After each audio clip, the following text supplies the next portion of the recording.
Just shut it down already, Ethan. You're wasting your life on this fantasy. My father's words cut through the air of our family dining room, the same table where he'd once helped me with calculus homework. Now his engineering textbooks were replaced by financial statements showing our startup's dwindling bank account.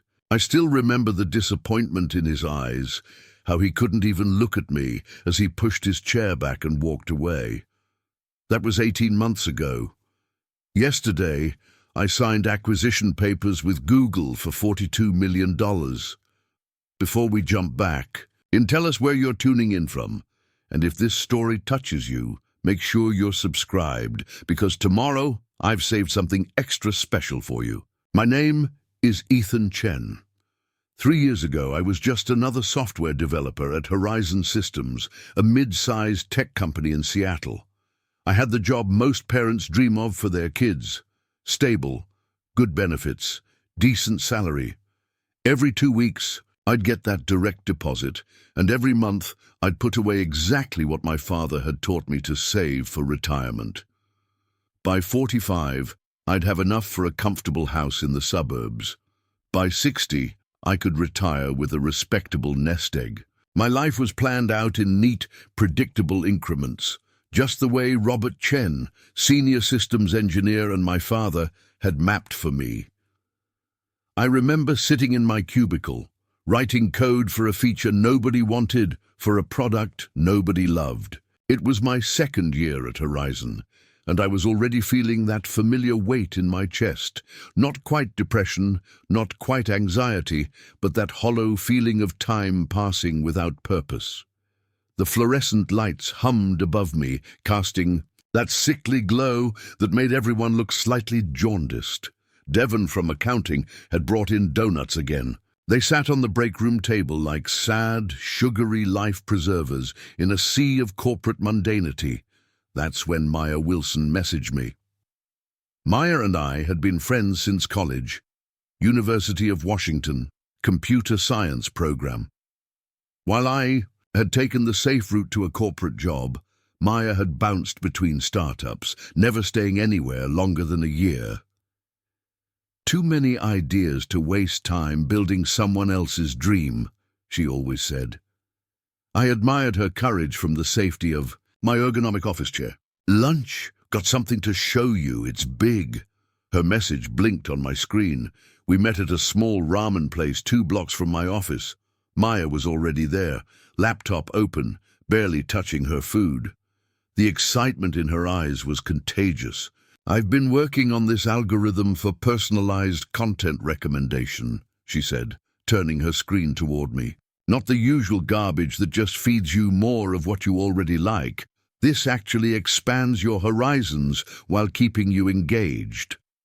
I watched as she demonstrated a prototype. It was rough, but I could see the potential. The algorithm seemed to have an almost intuitive understanding of how to gradually introduce new content without pushing users away. The engagement metrics are insane, she continued, and I've only tested it on a small sample. This is impressive, I admitted. Who are you building I2T for? Us, she said simply. Ethan, I want you to quit Horizon and start this company. With me, I nearly choked on my ramen. Quit? Maya, I can't just... Why not? You hate that job. You tell me all the time. Hating my job and throwing away financial security are 2 different things. She leaned forward. Dr. Alvarez thinks it has potential. He's willing to advise us.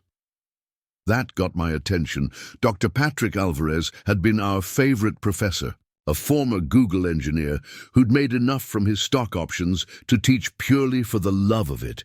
If he saw something in this, maybe there was really something there. Just think about it, Maya said as we parted. We could call it Neurocast. Neural networks casting a wide net, get it? I spent the next week in a daze. During meetings, while colleagues droned on about quarterly projections, I was mentally dissecting Maya's algorithm, thinking of improvements, applications. At night, I ran financial projections. How long could I survive without a salary? What was the minimum viable product timeline? How much could we bootstrap before needing investors? And underneath all of that practical thinking was something else, a feeling I hadn't experienced in years: excitement, purpose, the belief that I could create something meaningful. When I finally told my father I was considering leaving Horizon to start a company, his reaction was exactly what I'd expected. We were sitting in his meticulously organized home office, surrounded by certificates and awards from his 30-year career at Boeing. A startup? He set down his coffee mug carefully, as if handling a volatile substance. Ethan, do you know the failure rate for tech startups? About 90%, I admitted. 90%, he repeated. And you want to leave a perfectly good position at Horizon to become a statistic? The algorithm Maya's developed. Maya Wilson? He shook his head. The girl who changes jobs every few months. That's who you want to stake your future on. I tried explaining the technology, the market potential, but his eyes had already glazed over. He wasn't seeing the possibility, only the risk. Your mother and I didn't put you through college so you could throw everything away on some pipe. Dream. If you want to build something, build it at Horizon, where you have resources, stability. I left his house that night feeling like I was 16 again, being lectured about responsible choices. But something had shifted in me. His disapproval, which had always been a guardrail keeping me on a safe path, now felt like a challenge. 2 weeks later, I submitted my resignation to Horizon Systems. My manager seemed more confused than disappointed. But you're on track for a promotion next year, he said, as if that would change everything. A slightly larger cubicle, a marginally better title, maybe an extra week of vacation after 5 years, the golden handcuffs tightening ever so slightly. I cleaned out my desk on a Friday afternoon. Devon from accounting gave me a donut as a goodbye gift. Preparing and narrating this story took us a lot of time, so if you are enjoying it, subscribe to our channel. It means a lot to us. Now back to the story. For the road, he said awkwardly. I thanked him and left the building without looking back. Maya and I started working out of my apartment the following Monday. We set up a whiteboard in my living room, pushed the couch against the wall to make space for a second desk. We coded for 18 hours a day, refining the algorithm, building the platform infrastructure. We survived on coffee, instant ramen, and the burning belief that we were creating something revolutionary. Our savings dwindled faster than expected. By month 3, I was eating into my emergency fund. Maya had even less runway. We needed funding, but venture capitalists wanted to see more traction, more users, more proof. The classic catch-22 of early-stage startups. That's when Dr. Alvarez introduced us to Sophia Kim, an angel investor who specialized in AI startups. She grilled us for 3 hours straight in a coffee shop, questioning every assumption, poking holes in our business model. I left feeling defeated, certain we'd blown our chance. But the next morning, Sophia called. I'm in for $300,000. Get me a working beta in 6 months. That first investment changed everything. We moved into a small office in a startup incubator. We hired Diego Martinez, a brilliant UX designer who believed in our vision enough to take a significant pay cut. Zoe Taylor joined shortly after to handle marketing and user acquisition. We were a real company now, with business cards and a coffee machine, and all the trappings of legitimacy. The beta launch exceeded our expectations. Users loved how the platform seemed to know exactly when to introduce them to new content without pushing too far outside their comfort zone. Our engagement metrics were off the charts. Tech blogs started writing about us. Neurocast, the recommendation engine that actually makes you smarter, read one headline. I sent the article to my father, hoping for some acknowledgement, some sign, that he was starting to believe in what we were building. His response was a single line. Interesting, hope it translates to revenue. I tried not to let it bother me. We were gaining momentum, adding users daily. Investors were starting to reach out to us rather than the other way around. We closed a proper seed round of $1, $2 million, giving us runway for at least another year. That's when Victor Reynolds entered the picture. Victor was the CEO of Dataflow, one of the largest content aggregation platforms in the market. He invited Maya and me to lunch at an upscale restaurant overlooking Elliott Bay. He was charming, complimentary about our technology, curious about our growth plans. "We should explore ways to work together," he said as we finished dessert. "Your recommendation engine could be a perfect fit for our platform." It sounded promising. A partnership with Dataflow could exponentially increase our user base overnight. We scheduled a follow-up meeting with their technical team to discuss integration possibilities. That meeting never happened.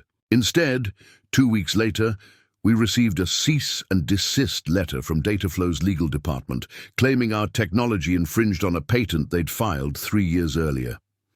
The patent was vague, covering methods for personalized content, delivery using machine learning, broad enough to cause us serious problems.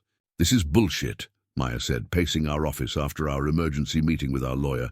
"They saw what we built, realized it's better than anything they have, and now they're trying to shut us down or force us to sell." Our lawyer confirmed as much. "It's a common tactic. They have deeper pockets and can outlast you in a legal battle. They're betting you'll either fold or sell to them at a discount." I felt sick. Everything we'd built was at risk. I'd left a stable job, burned. Through my savings, disappointed my father. All for what? To be crushed by a bigger company with more lawyers. That night, I drove to my parents' house, something I rarely did these days. My mother was at a community meeting, so it was just my father and me sitting at the kitchen table, like old times. "I need advice," I admitted, swallowing my pride. I explained the situation with Dataflow, the patent claim, the implicit threat. He listened carefully, then asked to see the patent documentation. He studied it with the methodical attention to detail that had made him a successful engineer. "This patent is overreaching," he finally said, "but fighting it will be expensive and risky." He looked at me with that practical gaze I'd grown up with. "Maybe it's time to consider an exit strategy, Ethan. You've built something valuable enough that they want to stop it. That's a kind of success. Take a job at Dataflow as part of the acquisition. Use this experience to build something else later with their resources." It was pragmatic advice, sensible, safe, exactly what I'd expected him to say. "Thanks, Dad." I stood up to leave. "I'll think about it." "Ethan," he called as I reached the door, "I know I've been hard on you about this venture. I just don't want to see you hurt when this all falls apart." When, not if. The certainty in his voice both angered and deflated me. Back at the office, Maya, Diego, and Zoe were waiting. They looked to me expectantly, as if I might have returned with some magical solution. "We're not giving up," I said, surprising myself with the conviction in my voice. "Dataflow thinks they can bully us because we're small. But we have something. They don't. A superior product that users love, and we're going to fight." The next few weeks were a blur. We consulted with 3 different patent attorneys, all of whom confirmed what we suspected. Dataflow's patent was overly broad and potentially unenforceable, but challenging it would be expensive and time-consuming. While our lawyers prepared, our response? We focused on growth. If Dataflow wanted to play hardball, we needed leverage, more users, more market share, more attention. We worked around the clock, improving the product, reaching out to influencers, courting tech journalists. Dr. Alvarez introduced us to former colleagues at Google, Facebook, and Amazon. "These people need to know what you're building," he said, "and they need to know what Dataflow is doing." The tech community started to take notice. A TechCrunch article detailed Dataflow's history of filing vague patents and using them to squash smaller competitors. Other founders came forward with similar stories. Dataflow bullies started trending on Twitter. The narrative was shifting. In the midst of this chaos, something unexpected happened. Our user growth exploded. The controversy had given us visibility we could never have afforded. People were signing up for Neurocast, not just because they wanted better recommendations, but because they wanted to support the underdogs fighting against corporate bullying. 3 months into the legal battle, I received an email from a name I didn't recognize with a Google domain. Impressive technology, would like to discuss possibilities, available for coffee. It was from Catherine Westbrook, head of acquisitions at Google. The meeting with Catherine was surreal. She cut straight to the chase. Google was interested in acquiring Neurocast. They had been watching our growth, testing our technology, and believed it could enhance several of their products. And we're not fans of how Dataflow operates, she added with a slight smile. We have the legal resources to make their patent problems go away. Over the next few weeks, we went through intense due diligence. Google's technical team dissected our algorithm, tested our infrastructure, evaluated our user metrics. It was both validating and terrifying to have our work scrutinized at that level. Maya and I spent countless late nights discussing the offer. The number was beyond anything we'd imagined when we started. $42 million with retention bonuses and the opportunity to continue developing our technology within Google's ecosystem. We'd be giving up control, Maya pointed out, becoming small fish in a massive ocean. But with resources we could only dream of, I countered, and protection from predators like Dataflow. We took the offer to our small board, Dr. Alvarez, Sophia and ourselves. The decision was unanimous. Selling to Google was not just a financial win, it was a strategic victory. Our technology would reach millions more users, and we'd have the backing to truly realize its potential. The day we signed the acquisition papers, Maya, Diego, Zoe and I went out for ramen, a callback to where it all began. We toasted with sake, still somewhat in shock. In 18 months, we'd gone from coding in my apartment to being acquired by one of the biggest tech companies in the world. That evening, I drove to my parents' house, acquisition agreement in hand. My mother opened the door, beaming. "Your father's in his study," she said, squeezing my hand. "He's been glued to the business news all day." I found him at his desk, reading, glasses perched on his nose, scrolling through an article about the acquisition. He looked up when I entered, his expression unreadable. "So," he said, removing his glasses, "Google." I nodded, setting the agreement on his desk. "It's official." He picked up the document, flipping through the pages slowly. When he reached the amount, he paused, taking a moment to absorb the figure. $42 million, he said quietly. "Split. How many ways?" 4 primary shareholders plus option pools for early employees. He did the mental math. "So you're—" "Yes," I confirmed. "Financially secure, beyond what either of us imagined." He set the agreement down and looked at me, really looked at me, perhaps for the first time since I'd left Horizon. "I was wrong," he said finally. The words seemed difficult for him. "I thought you were chasing a fantasy. I was trying to protect you from disappointment. I know, Dad. But what you built—" He shook his head slightly. "It wasn't just luck, was it? You saw something I couldn't see. Maya and I both did. And we had help. Dr. Alvarez, our team, even our competitors, in a way." He stood up and did something he rarely did. He hugged me. "I'm proud of you, Ethan. Not because of the money, because you had the courage to build something meaningful even when I told you it couldn't be done." We talked late into the night, and about the technology, the legal battle, the future possibilities at Google. For the first time, he was asking questions not as a skeptical parent, but as a genuinely curious engineer. It felt like a new relationship forming, built on mutual respect rather than the traditional parent-child dynamic. The transition to Google has been surprisingly smooth. Maya leads our development team, which has grown to 15 people. Diego's UX innovations have been implemented across several Google products.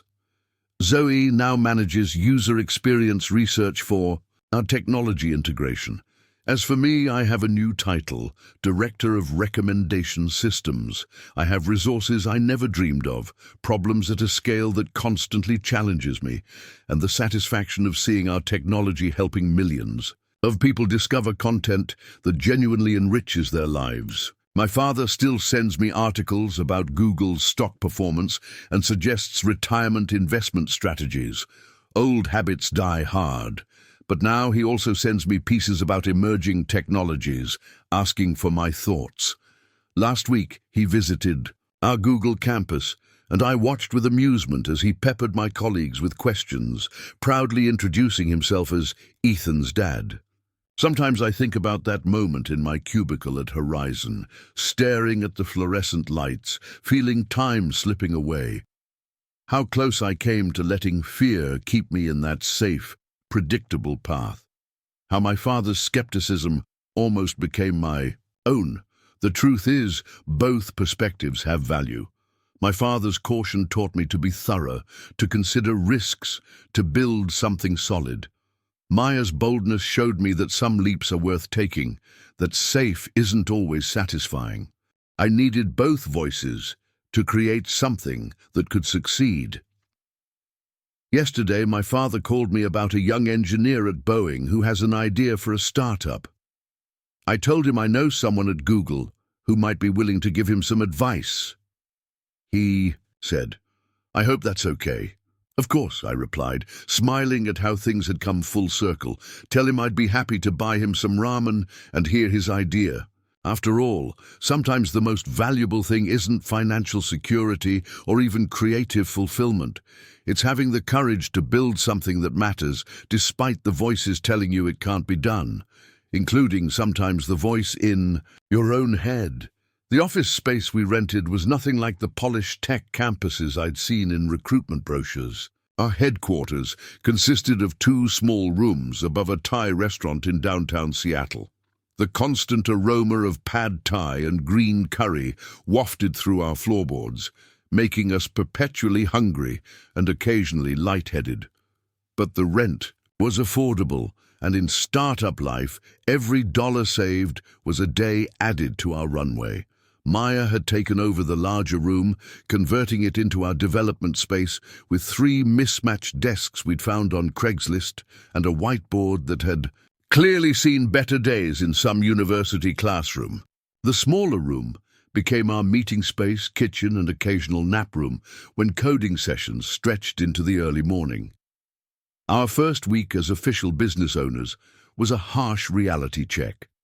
We had left our comfortable corporate jobs with grand visions of changing the world through better content recommendation algorithms. Now we faced the sobering reality that nobody knew we existed, nobody was paying us, and our savings accounts were steadily draining. "We need a prototype," Maya said, her fingers flying across her keyboard, creating database schemas as if possessed by some coding demon. "Something tangible we can show investors." I nodded, reviewing the system architecture diagrams I'd been working on. The recommendation engine core is the priority. Everything else can be basic, even ugly, as long as the recommendations themselves are mind-blowing. That became our mantra for the next 3 months. Sleep became optional. Proper meals were replaced by protein bars and whatever Thai food we could afford from downstairs. My apartment gathered dust as I spent most nights on the second-hand couch. We dragged into the office. My social life dwindled to occasional text messages from friends I never had time to see. My father called every Sunday evening like clockwork. Each conversation followed the same pattern. "How's the business going?" he'd ask, his tone carefully neutral. Making progress, I'd answer, equally careful not to show my exhaustion. Any revenue yet? We're pre-revenue, Dad. We're building the product.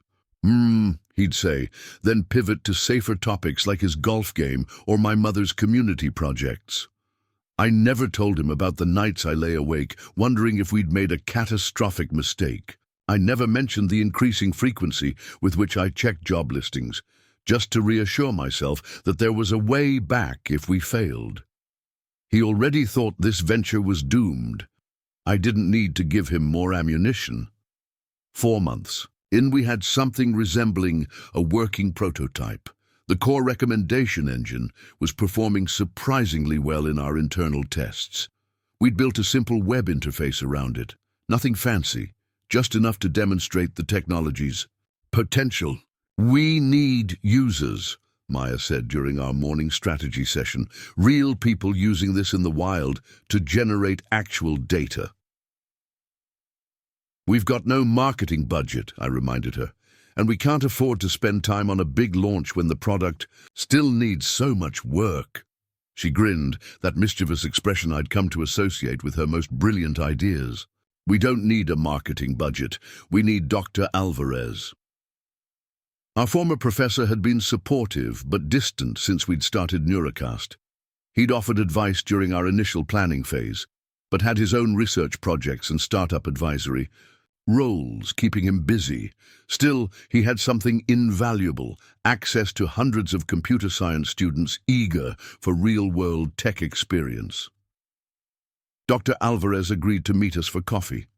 He looked exactly as he had during our college days, rumpled blazer over a wrinkled button-down, salt and pepper beard, perpetually in need of a trim, eyes sharp and curious behind wire-rimmed glasses. "Show me what you've built," he said without preamble. We demonstrated the prototype on Maya's laptop. The interface was crude, but the algorithm worked beautifully, gradually introducing users to content that expanded their horizons while maintaining enough familiarity to keep them engaged. Dr. Alvarez watched silently, occasionally asking us to explain specific features or decision points in the recommendation flow. When we finished, he sat back and studied us. "You two look terrible," he said bluntly. "When did you last sleep in a real bed?" Maya and I exchanged glances. "The product is progressing well," I said, dodging the question. "The technology is promising," he agreed. "But you need help, and you need users for proper testing." He pulled out his phone and made a few notes.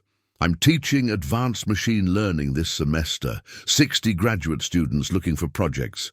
How would you feel about being a case study?" That was how Neurocast acquired its first dedicated user base and unofficial quality assurance team.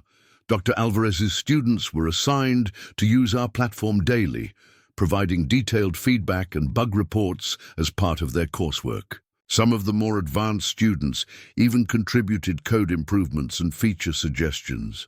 Our user base expanded beyond the classroom when those students invited friends, who invited more friends. Within weeks, we had nearly 1,000 active users, still tiny by industry standards, but enough to generate meaningful data and validation for our approach. The first investor meeting was a disaster. We met with a junior associate at Pacific Northwest Ventures, a firm known for backing early-stage tech startups. He listened to our pitch with the bored expression of someone who'd heard too many grand claims from founders with nothing to show. "Your monthly active user count is insignificant," he said, flipping through our pitch deck.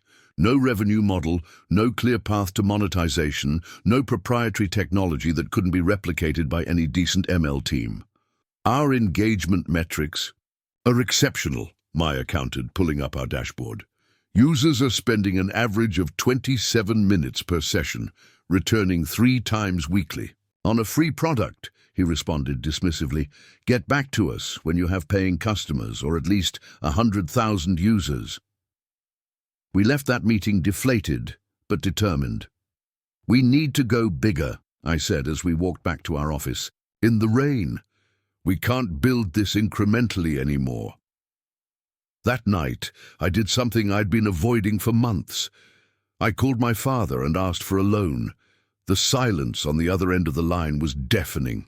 I could almost see him sitting in his study, the financial planning spreadsheets he kept for every family member open on his computer, mentally calculating how this request would impact his carefully constructed retirement plans. "How much?" he finally asked. 50,000, I said, the number feeling enormous as it left my lips. "Just enough to keep us going until we can secure proper funding. We'll draw up formal loan documents with interest." Another long pause. "And what happens when that runs out? Another loan? How deep does this hole go, Ethan?" "This isn't a hole, Dad. It's an investment.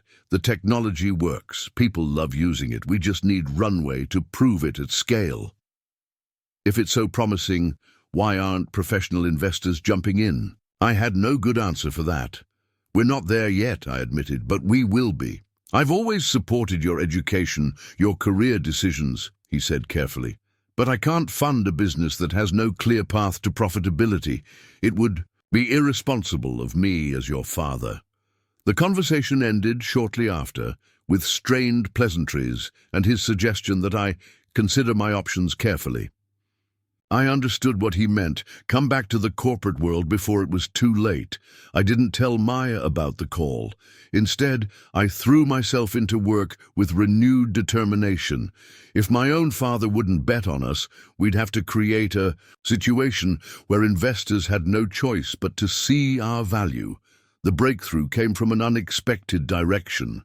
A popular tech blogger with a modest but dedicated following had somehow discovered our platform. Her article, titled "How Neurocast Changed My Internet Experience," described in glowing terms how our recommendation engine had broken her out of her content bubble without making her feel uncomfortable. Unlike the major platforms that either trap you in an echo chamber or throw random content at you in the name of discovery, Neurocast seems to understand the delicate balance between comfort and growth, she wrote. "It's like having a friend who knows your taste but gently encourages you to try new things." The article wasn't in TechCrunch or The Verge, but it resonated with a particular subset of tech-savvy internet users who were growing increasingly frustrated with mainstream platforms. Our daily sign-up rate jumped from a trickle to hundreds overnight. More importantly, users were staying. Our retention rates were off the charts compared to industry standards. People weren't just trying Neurocast, they were adopting it as their primary content discovery tool. With this growth came new challenges. Our server costs increased dramatically. The crude interface that had been acceptable for early adopters was now a liability as we attracted less technical users. And most pressing of all, major content platforms were starting to restrict our access to their APIs, recognizing us as a potential threat. "We need to build direct relationships with content creators," Maya said during one of our late-night strategy sessions. "Cut out the middlemen altogether." "That's a massive undertaking," I countered. "We'd need a content acquisition team, licensing agreements, a completely different business model." She leaned back in her chair, rubbing her eyes. She looked exhausted, as did I. We'd been running on fumes for months. "Then maybe it's time to consider funding again. Real funding. With these numbers, we might actually get somewhere." She was right. Our metrics were compelling enough that we secured meetings with 5 venture capital firms. 4 rejected us. Our user numbers were growing but still small. Our revenue non-existent, our competitor landscape dominated by tech giants with unlimited resources. The 5th meeting was with Sophia Kim of Horizon Ventures, no relation to my former employer. Unlike the junior associates we'd met previously, Sophia was a founding partner with a reputation for backing underdogs in the content and AI spaces. "Your technology is impressive," she said after our demo. "But what interests me more is your retention rate. People don't just try your platform, they adopt it, integrate it into their daily routines. That's rare." She asked tough questions about scalability, content partnerships, potential revenue models. Unlike previous investors who seemed to be looking for reasons to say no, Sophia appeared to be looking for reassurances to justify saying yes. 300,000, she said finally, for 15% equity, enough to give you 18 months of runway at your current burn rate. You'll need to hire a proper engineering team, improve the UI, and start exploring monetization options. Maya and I exchanged glances. The valuation was lower than we'd hoped, but the cash would keep us alive and growing. We accepted the offer. That evening I called my father. I wanted him to hear about our funding from me, not through my mother's grapevine of family friends who somehow always knew my business before I shared it. "We closed a seed round today," I said, trying to keep the pride from my voice. 300,000 from Horizon Ventures.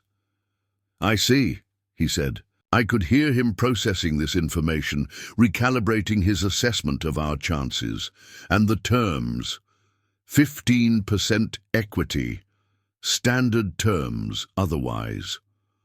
"So they value your company at 2 million pre-money," he calculated immediately. "That's significant for a pre-revenue startup." He paused. "I'm glad you didn't need that loan after all." It wasn't quite approval, but it was acknowledgement. From my father, that was something. The funding changed everything. We moved from our Thai restaurant office to a proper space in a tech-focused building with reliable internet and functioning HVAC. We hired 3 engineers, a UI/UX designer, and a part-time content partnerships manager. For the first time, Maya and I each had actual job titles. She became Chief Technology Officer, while I took on the CEO role. With resources came new pressures. Sophia didn't micromanage, but she expected regular updates and clear progress toward the milestones we'd agreed upon. Every decision now carried the weight of responsibility to our investor, our growing team, and our expanding user base. The technical challenges multiplied as we scaled. Our recommendation algorithm, which had worked beautifully with a few thousand users, needed significant refinement to handle tens of thousands. Edge cases that had been statistical anomalies became daily occurrences requiring attention. But the biggest challenge was unexpected. 6 months after our seed round, when we'd grown to nearly 50,000 active users, we received a letter from Vertex Systems, one of the largest content aggregation platforms in the world. The letter accused us of violating their terms of service by accessing content through unauthorized means. They threatened to completely block our access to their platform, which would remove roughly 30% of the content our users discovered through Neurocast. "This is bullshit," Maya said, pacing our conference room after reading the letter. "We're following their API guidelines to the letter. We're driving traffic to their platform. They should be thanking us." Our lawyer, a tech-focused attorney Sophia had introduced us to, was less optimistic. "They see you as a threat to their recommendation system, which is their core value proposition. They don't care about the additional traffic if you're disintermediating their relationship with users." "So what do we do?" I asked. "You have 3 options," he said. 1. Comply with their demands and severely limit your functionality. 2. Fight them legally, which will be expensive and time-consuming with no guarantee of success. 3.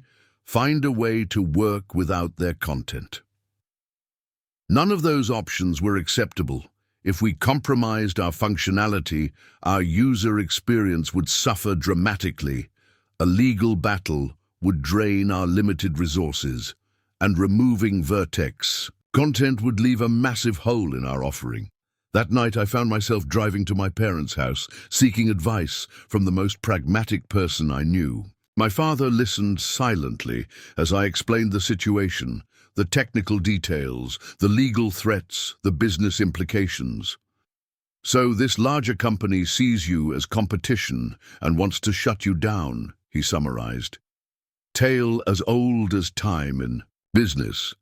We're not even competing with them directly, I protested. We're enhancing their content discovery, sending traffic their way.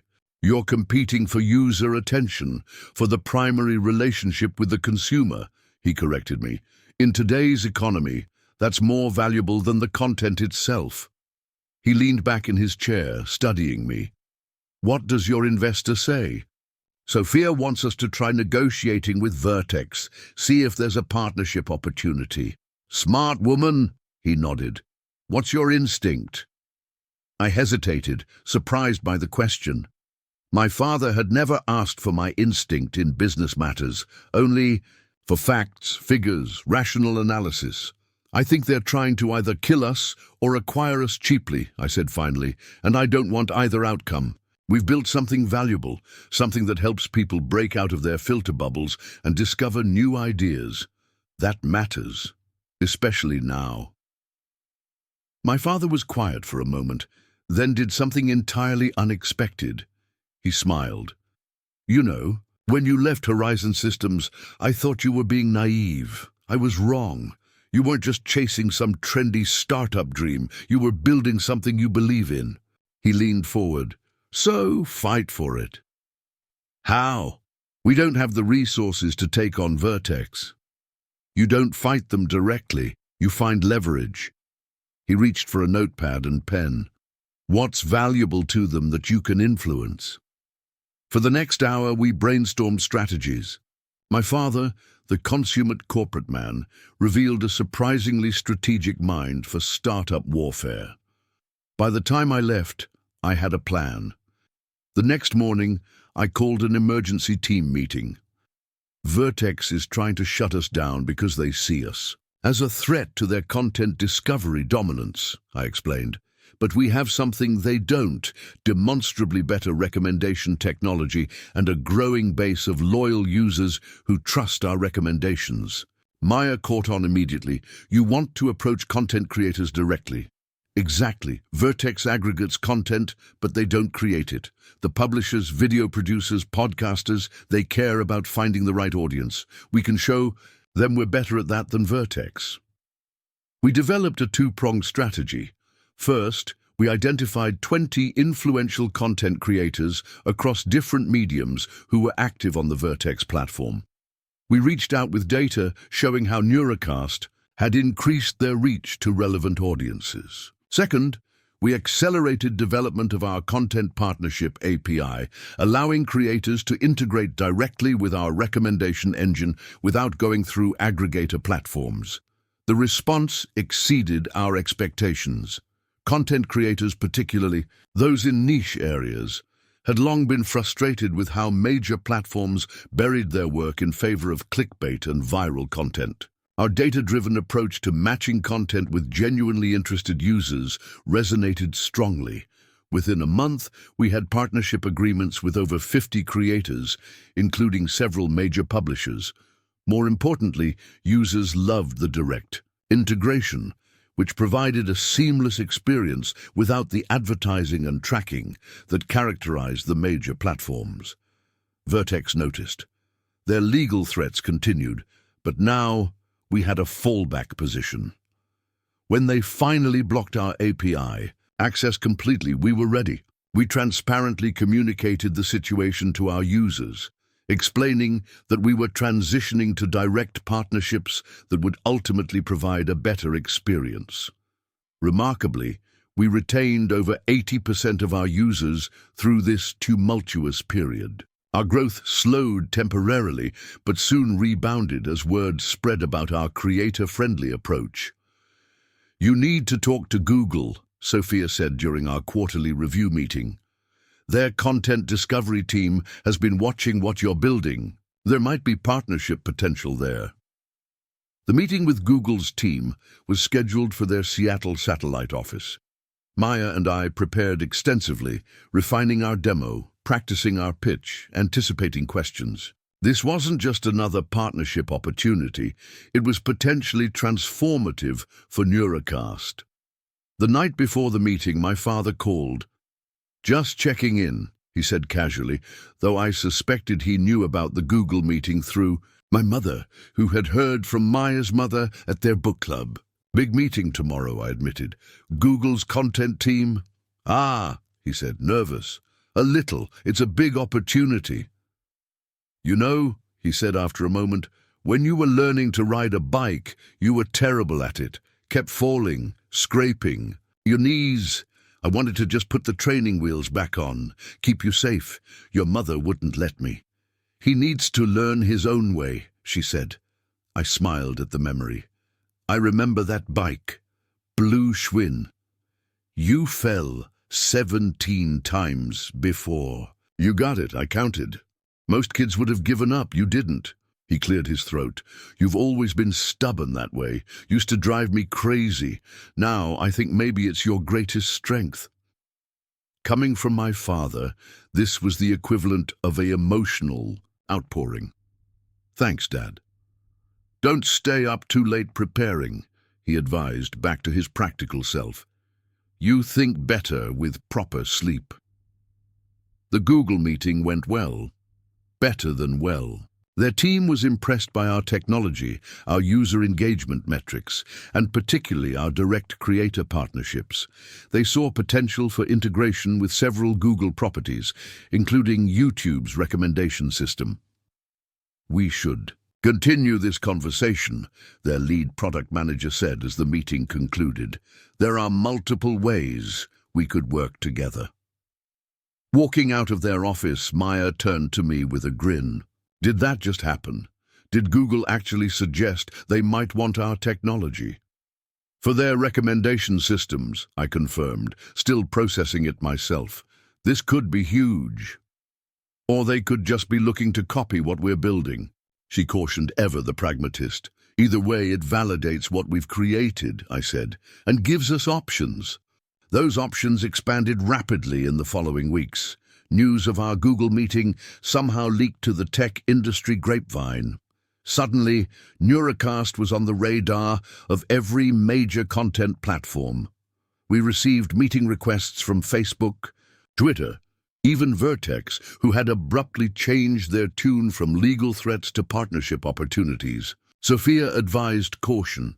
Don't jump at the first offer. You're in a strong position now. The technology you've built solves a real problem these platforms are struggling with, how to expand users' horizons without driving them away. We scheduled meetings with all interested parties, more as information gathering than with any immediate intent to partner or sell.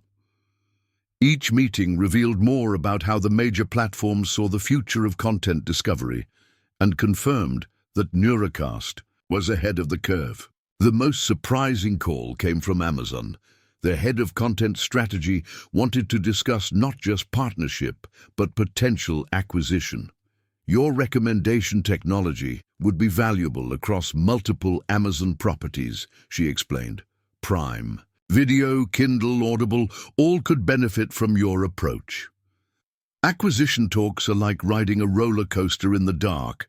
The highs are exhilarating, the drops terrifying, and you never quite know what's coming next. The initial offer from Amazon was substantial. $20 million for the entire company, with 3-year retention packages for Maya and me. $20 million. More money than I could have earned in decades at Horizon Systems. Enough to buy my parents a retirement home, to set myself up for life, to fund future ventures without ever worrying about taking out loans or seeking investors. But it didn't feel right. They'll absorb our technology into their ecosystem and shut down the standalone product, I told Maya after reviewing the offer. Everything we've built for our users will disappear. She nodded, looking relieved. I was thinking the same thing. The money's tempting, but it feels like selling out. We declined the offer respectfully, explaining that we believed Neuracast had potential as an independent platform. Amazon increased their offer to $25 million, then walked away when we still declined. Google came back with a different approach. Rather than a complete acquisition, they proposed a strategic investment and licensing agreement. They would take a minority stake in Neurocast, license our recommendation technology for use in specific Google properties, but allow us to continue operating independently. This is unique, Sophia said when we discussed the proposal. Most big tech acquisitions are all or nothing. Google must really value what you've built to offer this hybrid approach. The terms were attractive: $15 million for a 25% stake, plus ongoing licensing fees that would make us immediately profitable. We would retain control of the company and product direction. Google would get non-exclusive rights to our core technology and a board observer seat. After extensive discussion and due diligence, we accepted the deal.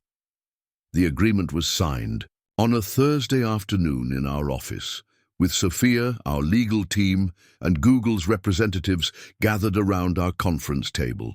Maya and I exchanged glances as we signed the final documents, equal parts disbelief, pride, and excitement for the future. That evening, I drove to my parents' house, the signed agreement in my briefcase. My mother opened the door, hugging me tightly. "Your father's been pacing all day," she whispered. "He wouldn't admit it, but he was so nervous for you." I found him in the backyard, methodically weeding his vegetable garden, a weekend hobby he'd taken up since semi-retirement. He looked up as I approached, wiping his hands on his khakis. "It's done," I said simply. "Google strategic investment. $15 million for 25%, plus licensing fees." He nodded slowly, processing the information. "And you maintain control of the company?" "Full operational control. They get an observer seat on the board, not a voting position." "Smart," he said. "Very smart." He studied me for a moment. "You know, when you told me you were quitting Horizon to start this company, I thought you were making the biggest mistake of your life." "I remember," I said dryly. "I wanted to protect you from failure." He looked away, toward his carefully tended tomato plants. "I've spent my whole career making safe choices, never taking big risks, and I've done well enough. But what you've built in 2 years..." He shook his head slightly. "I never could have done that." "You taught me to be thorough, to do the math, to think things through," I said. "I just applied those principles to a different kind of problem." He smiled faintly. "And your mother taught you to be stubborn, to trust your instincts." He extended his hand. "Congratulations, son. I'm proud of what you've accomplished." I shook his hand, then surprised both of us by pulling him into a hug. "Thanks, Dad, for everything, even the skepticism. It made us work harder to prove you wrong." He laughed, a rare sound from my serious father. "Well, I've never been happier to be wrong." He gestured toward the house. "Come inside. Your mother's made your favorite dinner. I think she wants to hear all about how her son became a millionaire." As we walked toward the house, he added quietly, "Just don't tell her I admitted I was wrong. I'll never hear the end of it." The Google investment changed everything for Neurocast. Overnight, we went from struggling startup to tech industry. Success story. TechCrunch ran a feature on us titled "How Neurocast is Reimagining Content Discovery." And we were invited to speak at conferences. Venture capitalists who had previously ignored our emails now wanted meetings. Former colleagues from Horizon Systems connected on LinkedIn with congratulatory messages that thinly veiled their envy. I wish I could say I handled the sudden success with grace and humility. The truth is, it went to my head. I found myself dropping Google's name in conversations unnecessarily. I upgraded my wardrobe, finally replacing the worn button-downs I'd been rotating through since college. I traded in my reliable Honda for a Tesla Model 3. Not the most extravagant car, but a far cry from what I'd been driving. "Enjoying the founder lifestyle?" Maya asked one morning, eyeing my new watch as I walked into the office. Her tone was light, but I caught the undercurrent of concern. "Just updating a few things," I replied defensively. "I've been wearing the same clothes since college." She nodded, but I could tell she wasn't convinced. Unlike me, Maya hadn't changed her lifestyle after the investment. She still rode her bike to work, still wore the same hoodies and jeans, still lived in her modest apartment in Capitol Hill. Our team had expanded rapidly following the Google deal.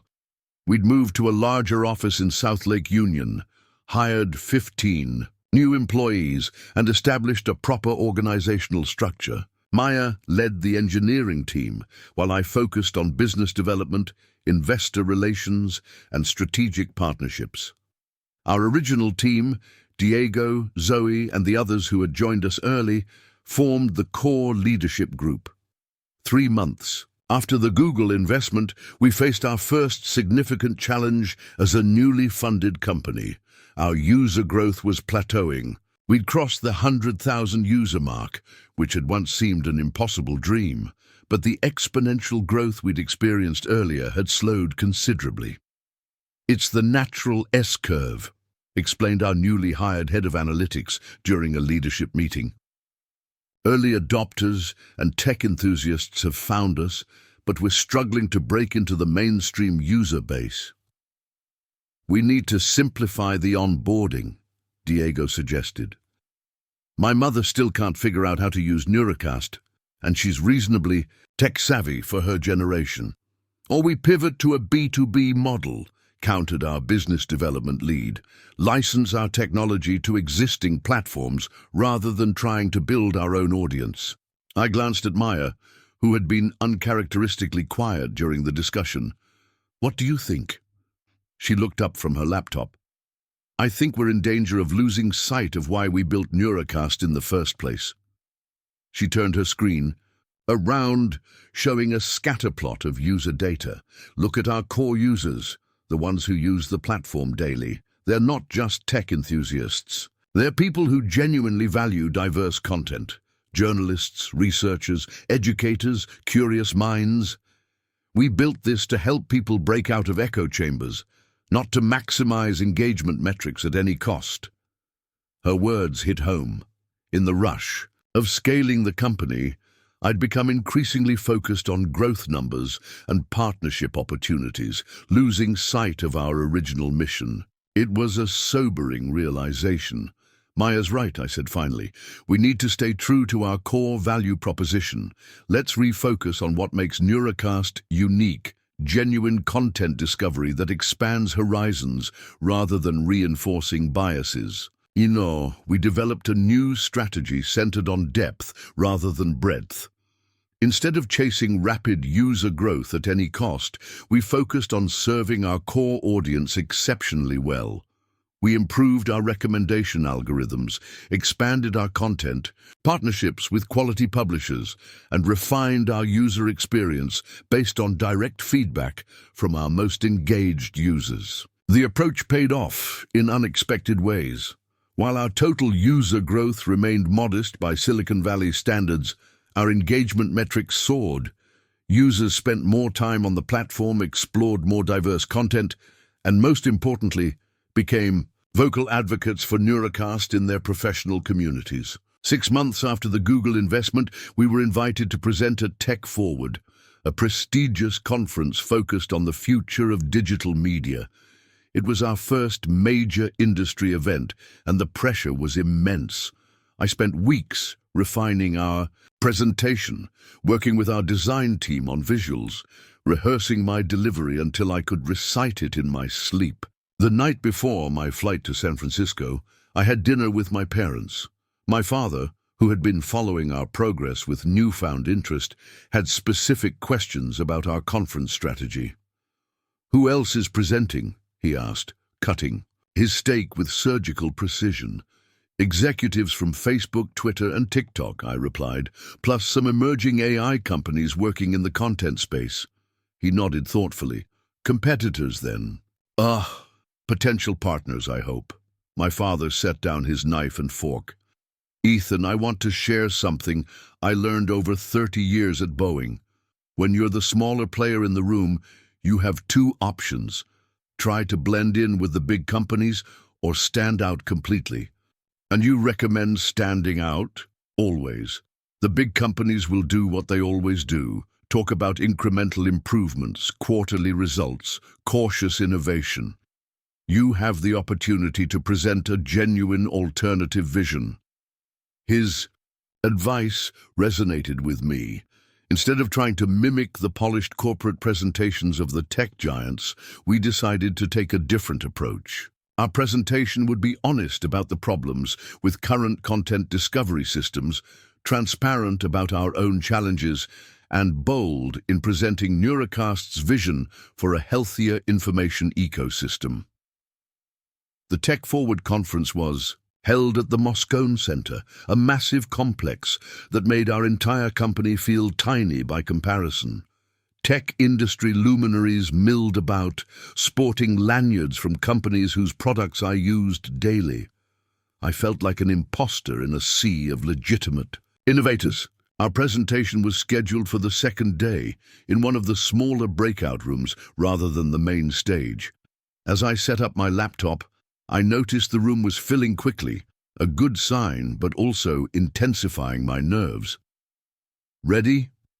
Maya asked, adjusting the wireless microphone on my collar. "As I'll ever be," I replied, trying to control my breathing. The presentation began with a provocative statement. "The algorithms that currently determine what content we see are broken, and they're breaking us." I shared data on filter bubbles, declining exposure to diverse viewpoints, and the resulting polarization in society.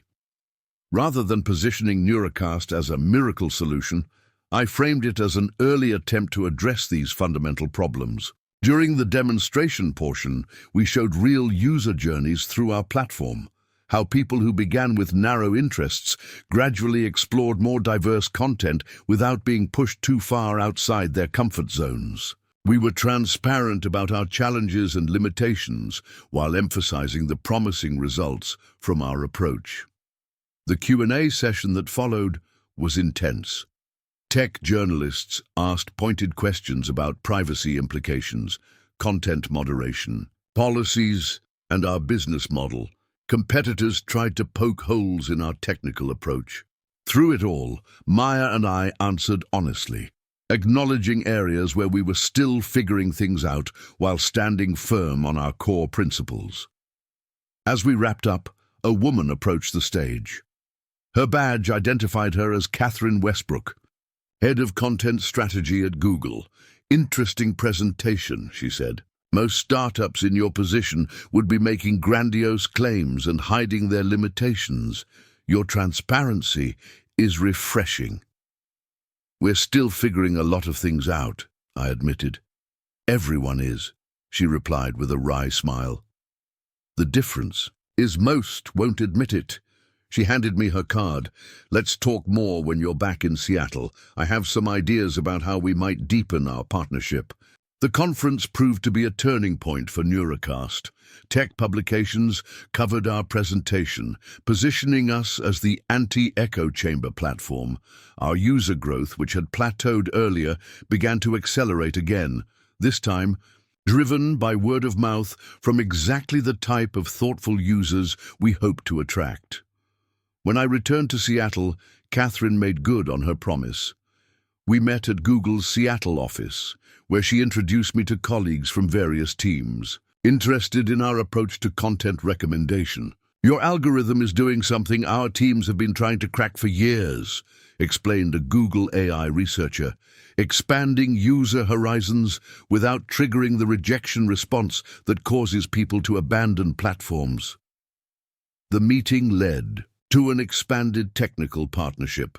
Google would provide resources, engineering support, cloud infrastructure, access to certain proprietary datasets, while we would share insights from our unique approach to recommendation systems. It wasn't the full acquisition that some startups might have celebrated, but it was something potentially more valuable. A partnership that preserved our independence while accelerating our development. As we left the Google office, Catherine pulled me aside. "Just so you know, you've got fans inside the company, but also some skeptics. There's a contingent that wanted to simply acquire you outright and absorb your technology. Why didn't they? Because some of us argued that your approach is valuable precisely because it's developing outside our ecosystem. You're asking questions and trying approaches that wouldn't survive our internal processes. She gave me a meaningful look. Don't lose that independence of thought. It's your competitive advantage. Back at our office, I shared the developments with Maya and our leadership team. The reaction was mixed. Our business development lead saw tremendous opportunity in deepening the Google relationship. Our engineering team was excited about access to additional resources, but Maya seemed reserved. Later, when the others had left, she stayed behind in the conference room. "I'm concerned," she said bluntly, "about the Google partnership, about how it's changing our priorities. We started Neuracast to build something different from the major platforms. Now we're gradually being pulled into their orbit." I understood her concern. We're maintaining operational independence. No one is dictating our product decisions. "Not explicitly," she countered, "but influence works in subtle ways. We're already adapting our roadmap to align with Google's interests." She wasn't wrong. Our recent feature prioritization discussions had been implicitly shaped by what would complement Google's ecosystem. It wasn't a hostile takeover. It was a gradual, almost invisible realignment of our compass. "What do you suggest?" I asked. "We need a counterbalance. Let's pursue partnerships with organizations that have different incentives: academic institutions, public media, non-profit journalism." Her suggestion was smart. By diversifying our partnerships, we could avoid becoming overly dependent on any single tech giant's ecosystem. Over the following months, we established relationships with several universities studying information ecosystems, public media organizations seeking to expand their digital reach, and foundations working on media literacy. These partnerships didn't bring the immediate financial benefits of our Google relationship, but they provided something equally valuable: diverse perspectives that challenged our thinking and kept us true to our mission. A year after the Google investment, Neuracast had grown to over 500,000 users. We weren't Twitter or Facebook scale, but we'd built a sustainable business with a clear identity in the marketplace. Our team had expanded to 40 people, with offices in Seattle and a small satellite operation in New York, focused on media partnerships. I'd settled into my role as CEO, finding a balance between business development and maintaining our company culture.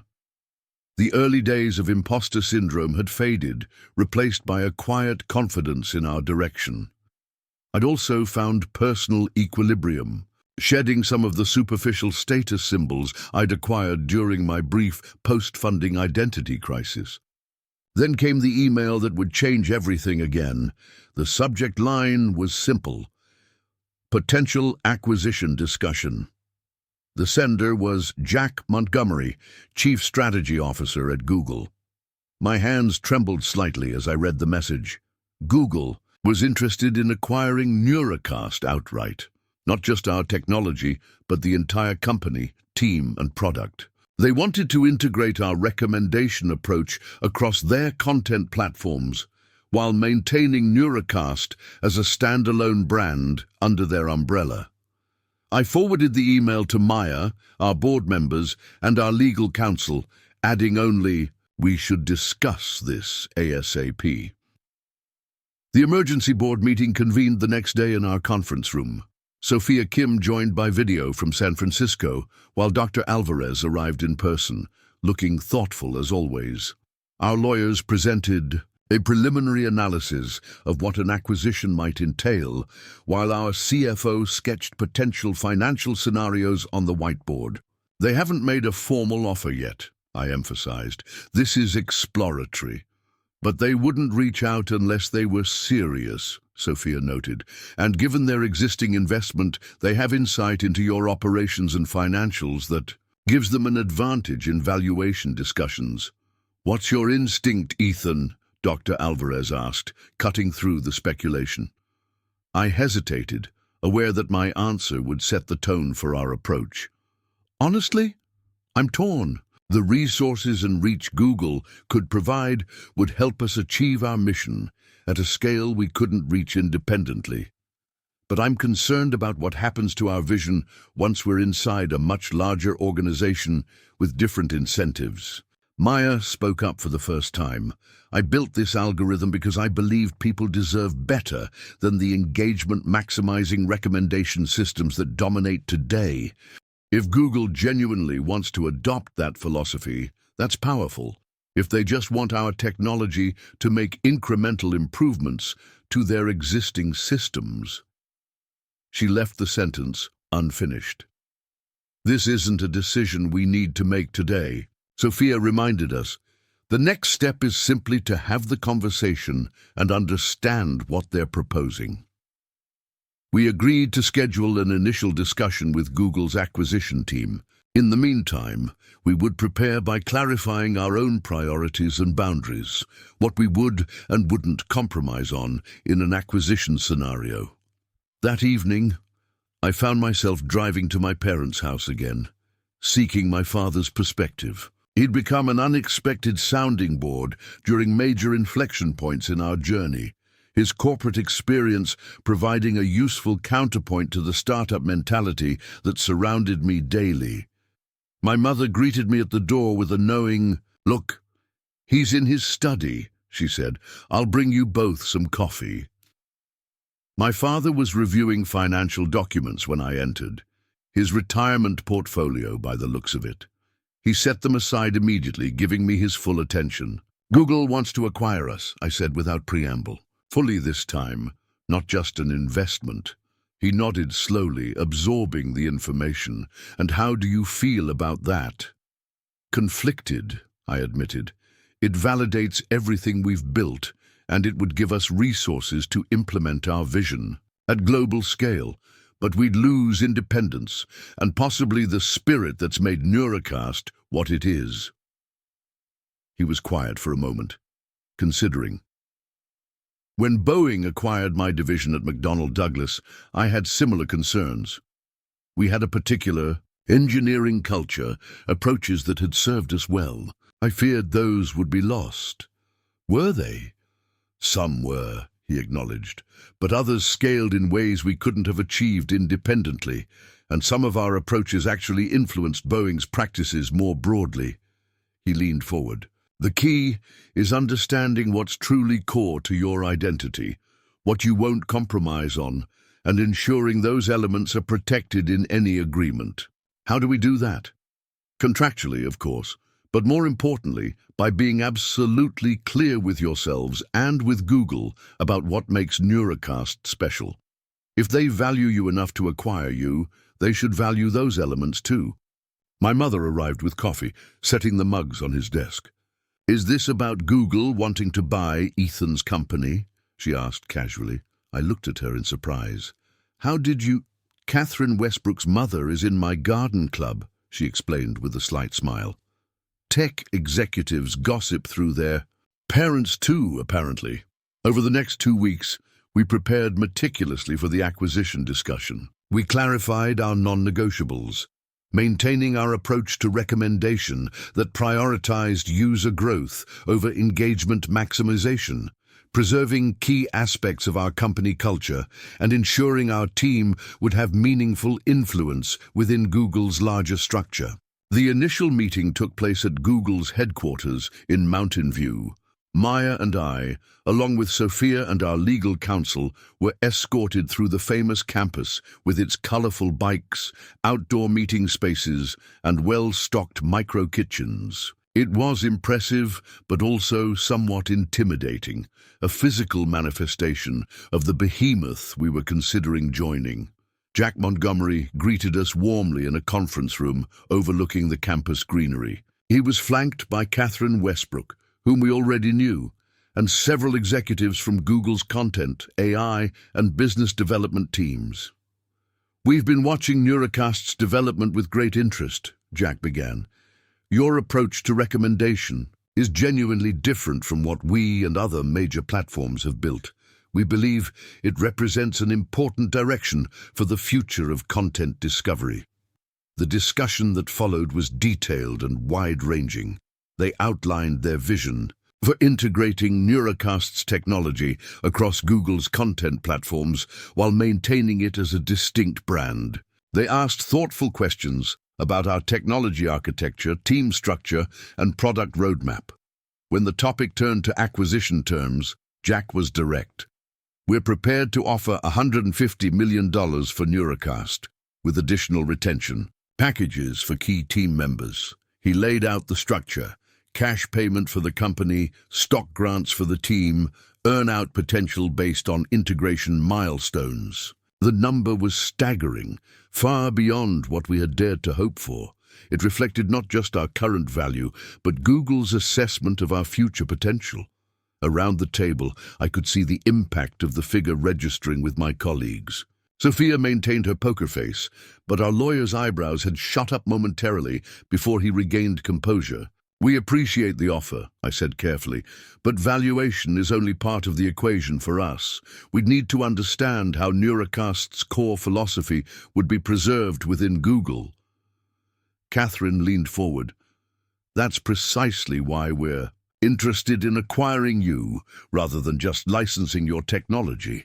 We believe your approach represents a path forward for content recommendation that better serves users and society. We want to learn from you, not simply absorb your technology." "We'd want specific commitments on autonomy," Maya added, her voice steady despite the gravity of the conversation. "Our team needs the freedom to continue developing our approach without being redirected to short-term engagement metrics." Jack nodded. "We can discuss specific governance structures that would provide appropriate autonomy while integrating with our broader ecosystem." The meeting concluded with an agreement to continue discussions. As we walked back through the Google campus toward our rental car, Sophia summed up what we were all thinking. "They're serious, and their offer reflects that. But the real negotiation will be around autonomy and integration, not just the number." Back in Seattle, we faced the monumental task of deciding Neurocast's future. We held a series of leadership meetings seeking input from our entire team. Without sharing the specific acquisition terms, the opinions were divided. Some team members were excited by the prospect of working within Google, with its vast resources and global impact. Others feared we would lose our identity and mission. Diego, our earliest team member, captured the dichotomy perfectly. Being acquired by Google is both the ultimate validation and the greatest threat to what we've built. As the discussions continued, I found myself increasingly torn. The acquisition would be life-changing financially for everyone involved. Our early employees, who had taken significant pay cuts to join us, would be rewarded for their faith. Our investors would see exceptional returns. Maya and I would have resources to fund future ventures or causes we cared about. But there was something deeper at stake, the purpose that had driven us to leave our comfortable jobs and build Neurocast in the first place. We had created something that was genuinely improving how people discovered and engaged with content, broadening perspectives rather than narrowing them. Could that mission survive within a company whose business model was fundamentally tied to maximizing engagement? 2 weeks after the initial meeting, we received the formal acquisition offer from Google. The terms were even better than initially. Discussed $175 million for the company, with substantial retention packages and autonomy provisions. They had clearly listened to our concerns and attempted to address them. The decision deadline loomed. We scheduled a final board meeting to make our choice. The night before, I once again found myself driving to my parents' house, seeking clarity in the place where I'd grown up. My father was working in his vegetable garden when I arrived, meticulously weeding between rows of tomato plants. It was his meditation practice, he'd once explained, the methodical care of living things that responded to attention. He looked up as I approached. "The big decision is tomorrow?" I nodded, settling onto the wooden bench beside his garden. Google raised their offer to 175 million. The terms are good. Everyone involved would be set financially. But, he prompted, hearing the hesitation in my voice, but I'm not sure if it's the right path for what we've built. I picked up a fallen leaf, turning it in my fingers. We created Neuracast because we believed people deserve better than algorithmic recommendations that trap them in echo chambers. I'm not convinced that mission can survive inside a company built on engagement metrics. My father sat beside me on the bench, brushing soil from his hands. When you started this company, I thought you were being naive. I couldn't see how a small team could compete with tech giants. He smiled slightly. I was the one being naive. You weren't competing on their terms. You were changing the terms of the conversation. And now one of those giants wants to buy us. Yes, and you need to decide if that advances or hinders your mission. He looked at me directly. The money is secondary. It will be there in some form regardless of what you decide. The real question is where you can best continue the work you care about. As the sun set over his carefully tended garden, I found clarity emerging from the confusion of recent weeks. My father, the consummate corporate man who had once dismissed my startup ambitions, had helped me see what truly mattered in this decision. The next day, our board convened for the final decision. The room was tense with the weight of what we were about to decide. Before we vote, I said, I want to share my recommendation. I took a deep breath. I believe we should decline Google's acquisition offer. Maya's expression revealed nothing, but Sophia looked surprised. Can you explain your reasoning? She asked. Neuracast exists because the major platform's recommendation systems are fundamentally misaligned with user well-being. They optimize for engagement, time spent, ads viewed, rather than genuine discovery and growth. Google's offer is generous, and I believe their intentions are sincere. But our approach is valuable precisely because it's developing independently, asking different questions, and optimizing for different outcomes. Turning down 175 million is a consequential decision, Dr. Alvarez noted, not just for the founders, but for your employees who have stock options, your investors who took risks on you. I understand that, I acknowledged, which is why I propose a middle path. We decline the full acquisition, but negotiate an expanded strategic partnership, deeper technical collaboration, additional investment, and distribution opportunities that help us scale while maintaining our independence. The discussion that followed was intense but thoughtful. Each board member shared their perspective, weighing the financial implications against our mission and long-term potential. In the end, the vote was unanimous. We would pursue the partnership path rather than acquisition. Breaking the news to Google was one of the hardest conversations of my professional life. Jack Montgomery was clearly disappointed, but also somewhat impressed by our conviction. Most founders in your position would take the exit, he observed. Your commitment to your mission is admirable, if financially puzzling. We believe we can create more value independently, I explained, but we're enthusiastic about deepening our partnership in ways that benefit both companies. To their credit, Google pivoted gracefully to the partnership discussion. Over the following months, we negotiated an expanded agreement. Additional investment at an increased valuation, technical collaboration on specific projects, and integration. Opportunities that would bring our recommendation approach to more users while preserving our independence. When the new partnership was finalized, we held a company meeting to share the outcome with our team. The reaction was mixed. Some were disappointed at the lost opportunity for a life-changing financial windfall, while others were relieved that we would remain independent.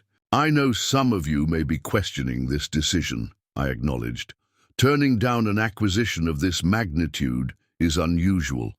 But we believe Neurocast has a unique role to play in reshaping how people discover content, a role that requires our independence. Maya stepped forward.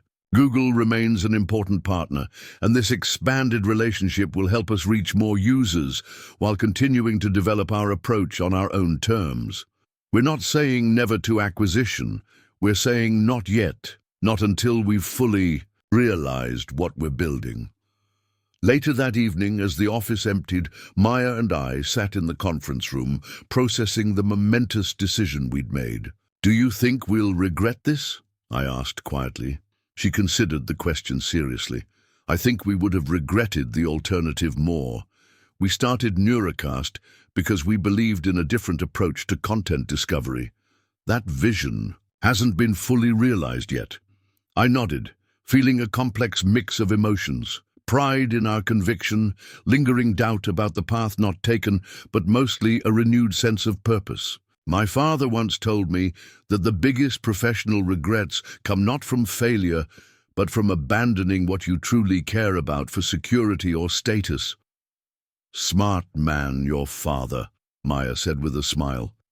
"He's come around quite a bit from thinking we were wasting our lives on a fantasy." "He has," I agreed, "though I'm pretty sure he still checks the job listings for me occasionally." We both laughed, releasing the tension of the past weeks. Outside our windows, the Seattle skyline glittered. In the evening light, a city transformed by technology companies, for better and worse. Somewhere in that landscape, we were carving our own path, guided by a vision of technology that expanded rather than narrowed human potential. The decision to remain independent wasn't the end of our story. It was simply the beginning of the next chapter. Neurocast would continue to evolve, facing new challenges and opportunities, but we would face them on our own terms, staying true to the mission that had driven us from the start. The expanded partnership with Google brought Neurocast unprecedented resources and visibility. Our user base grew steadily, crossing the 1 million mark 6 months after we declined the acquisition offer. The tech press, initially puzzled by our decision to remain independent, now portrayed us as principled innovators, bucking the trend of startup exits. The company that said no to Google became a tagline that followed us in industry coverage. It wasn't entirely accurate. We hadn't rejected Google outright, just chosen a different relationship, but the narrative had power. It attracted users who valued independent technology. It brought in job applicants who wanted to work for a mission-driven company, and somewhat ironically, it strengthened our negotiating position with other potential partners, including Google itself. Our expanded team now occupied an entire floor in a renovated industrial building in Seattle's Fremont district. The space reflected our evolution, still startup casual with open layouts and collaborative areas, but with thoughtful amenities that acknowledged our team had grown beyond the scrappy early days. The Thai restaurant downstairs had been replaced by a local coffee roaster whose baristas knew most of our team by name and order. As CEO, my role had shifted dramatically from the early days. Instead of writing code alongside Maya, I now spent my days in strategy meetings, investor calls, and partnership discussions. I had a chief of staff who managed my calendar and an executive assistant who filtered my emails. The transition from builder to leader was both gratifying and occasionally disorienting. I missed the direct problem-solving of engineering work, but found new satisfaction in setting direction and removing obstacles for our growing team. Maya had undergone her own evolution as CTO. She now led a team of 30 engineers, organized into specialized groups, focusing on different aspects of our recommendation technology. She'd developed into an exceptional technical leader, clear in her vision, supportive of her team, uncompromising on quality. She had also become more comfortable with the public-facing aspects of her role, speaking at conferences and contributing to industry discussions about ethical AI. Our relationship had matured as well. The intensity of the startup crucible had forged a partnership based on profound mutual respect and trust. We disagreed often and vigorously about specific decisions, but those disagreements were always productive because they were rooted in shared fundamental values. Neither of us could have built Neuracast alone, and we both knew it. On a rainy Tuesday morning, 18 months after declining Google's acquisition offer, I received an unexpected call from Catherine Westbrook. "Ethan, we need to talk," she said, her normally measured tone laced with urgency. "There's a situation developing that will affect Neuracast." We arranged to meet at a quiet cafe halfway between our offices. Catherine arrived, looking uncharacteristically tense, checking her phone repeatedly before sitting down. "What I'm about to tell you isn't public yet," she began after ordering coffee. "But you deserve advance notice given our partnership." She explained that Vertex Systems, the content aggregation giant that had once threatened us with legal action, was being acquired by Data Focus, a data analytics company with a growing digital advertising business. The combined entity would control an enormous share of the content discovery ecosystem, potentially rivaling even Google in certain domains. "Why does this concern us specifically?" I asked, though I was already anticipating her answer. Data Focus has been aggressively enforcing and acquiring patents related to recommendation technology. Their CEO, Victor Reynolds, has made it clear he believes personalized content discovery should be controlled by a few major platforms, not fragmented across smaller companies. She met my gaze directly. "And he's specifically mentioned Neuracast in internal discussions as a target for either acquisition or elimination." The news sent a chill through me. We had successfully navigated Vertex's earlier threats, but Data Focus was a different category of competitor, larger, more aggressive, with seemingly limitless resources for legal battles. "What's Google's position in this?" I asked, suspecting Catherine hadn't shared this information purely out of altruism. "Officially neutral for now. The acquisition will face regulatory scrutiny, but not enough to block it completely." She leaned forward slightly. "Unofficially, we're concerned. The combined entity would control access to a substantial portion of digital content. Their approach to recommendation technology is fundamentally different from both Google's and Neuracast's, more focused on maximizing engagement at any cost, less concerned with user welfare or information diversity. And Google wants us as a counterbalance." She smiled slightly. "You've gotten better at reading between the lines, Ethan. Yes, having Neuracast as a viable alternative approach in the market serves certain strategic interests. But that's not the only reason I'm telling you this. I genuinely believe your work matters." After Catherine left, I immediately called Maya and our leadership team together. The conference room quickly filled with concerned faces as I shared what I'd learned.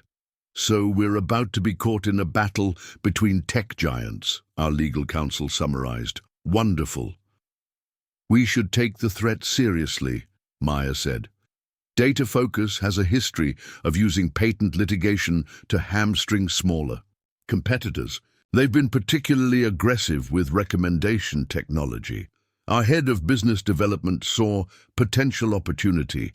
This could also accelerate partnership discussions with content providers who don't want to be beholden to the Vertex Data Focus behemoth.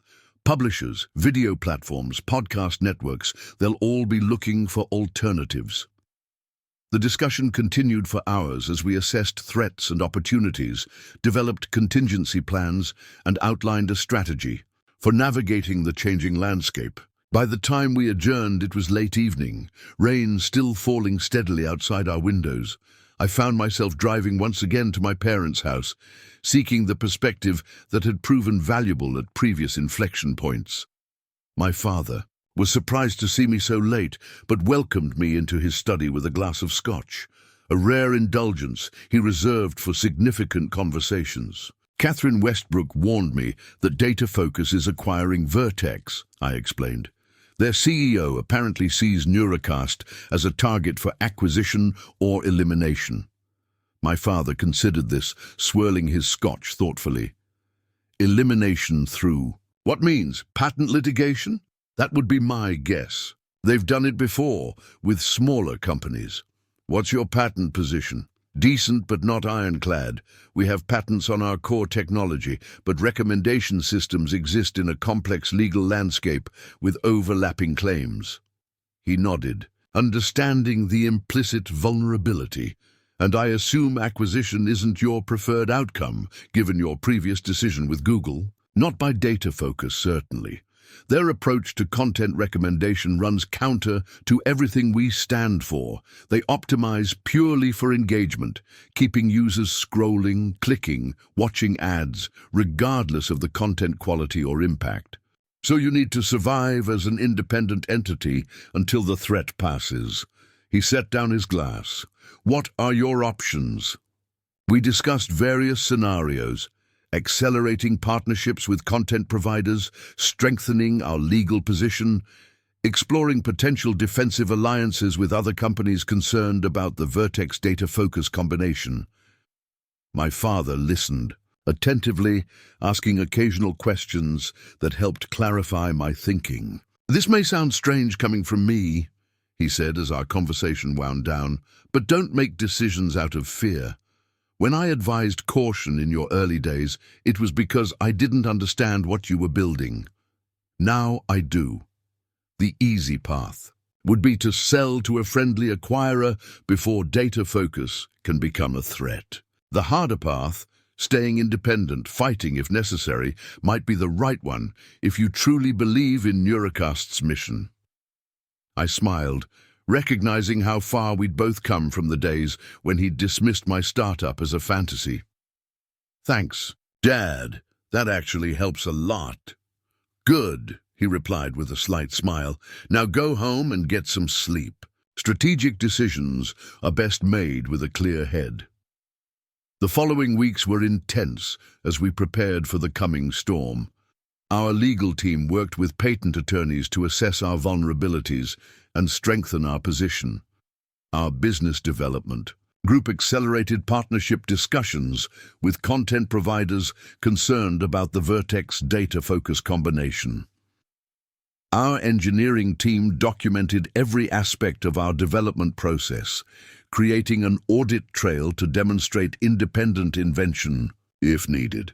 Throughout this period, I maintained regular contact with Catherine Westbrook, sharing information about Data Focus's movements in the industry. It was a delicate dance. Google remained a competitor in many ways, but in this particular fight, our interests aligned. 3 months after Catherine's warning, the acquisition was approved by regulators with minimal conditions. The next day, as if on cue, we received a letter from Data Focus's legal department alleging patent infringement and demanding licensing fees that would have effectively crippled our business. They didn't waste any time, Meyer observed as we reviewed the letter with our legal team. The ink on the acquisition paperwork is barely dry. Our lead patent attorney wasn't surprised. This follows their established pattern. First, make unreasonable demands that would either bankrupt you or force you to sell. When you refuse, file suit and drag out proceedings to drain your resources. What's our response? I asked. We could try to reach a reasonable settlement, but based on their history, they're not interested in that outcome. They want to eliminate what they see as a competitive threat. So we fight, Meyer said simply. The decision to contest Data Focus's claims rather than seek settlement was not taken lightly. It meant committing significant resources to legal defense at a time when we were still building our business. It meant potential distraction from product development and growth. It meant existential risk if the case went against us. But the alternative, capitulation to patent claims we believed were invalid, or acquisition by a company antithetical to our values, was unacceptable. We would fight. The news that Neuracast was challenging DataFocus's patent claims spread quickly through the tech industry. Smaller companies that had quietly paid licensing fees rather than face litigation watched with interest. Content providers concerned about DataFocus's growing power offered public and private support. Several prominent tech blogs covered the dispute, framing it as a David versus Goliath battle with implications for innovation in the recommendation space. The litigation process was grueling. Discovery requests demanded thousands of documents related to our technology development. Depositions required Maya and other technical leaders to spend days answering hostile questions about our algorithms and implementation details. Each filing and hearing consumed resources we would have preferred to invest in product development.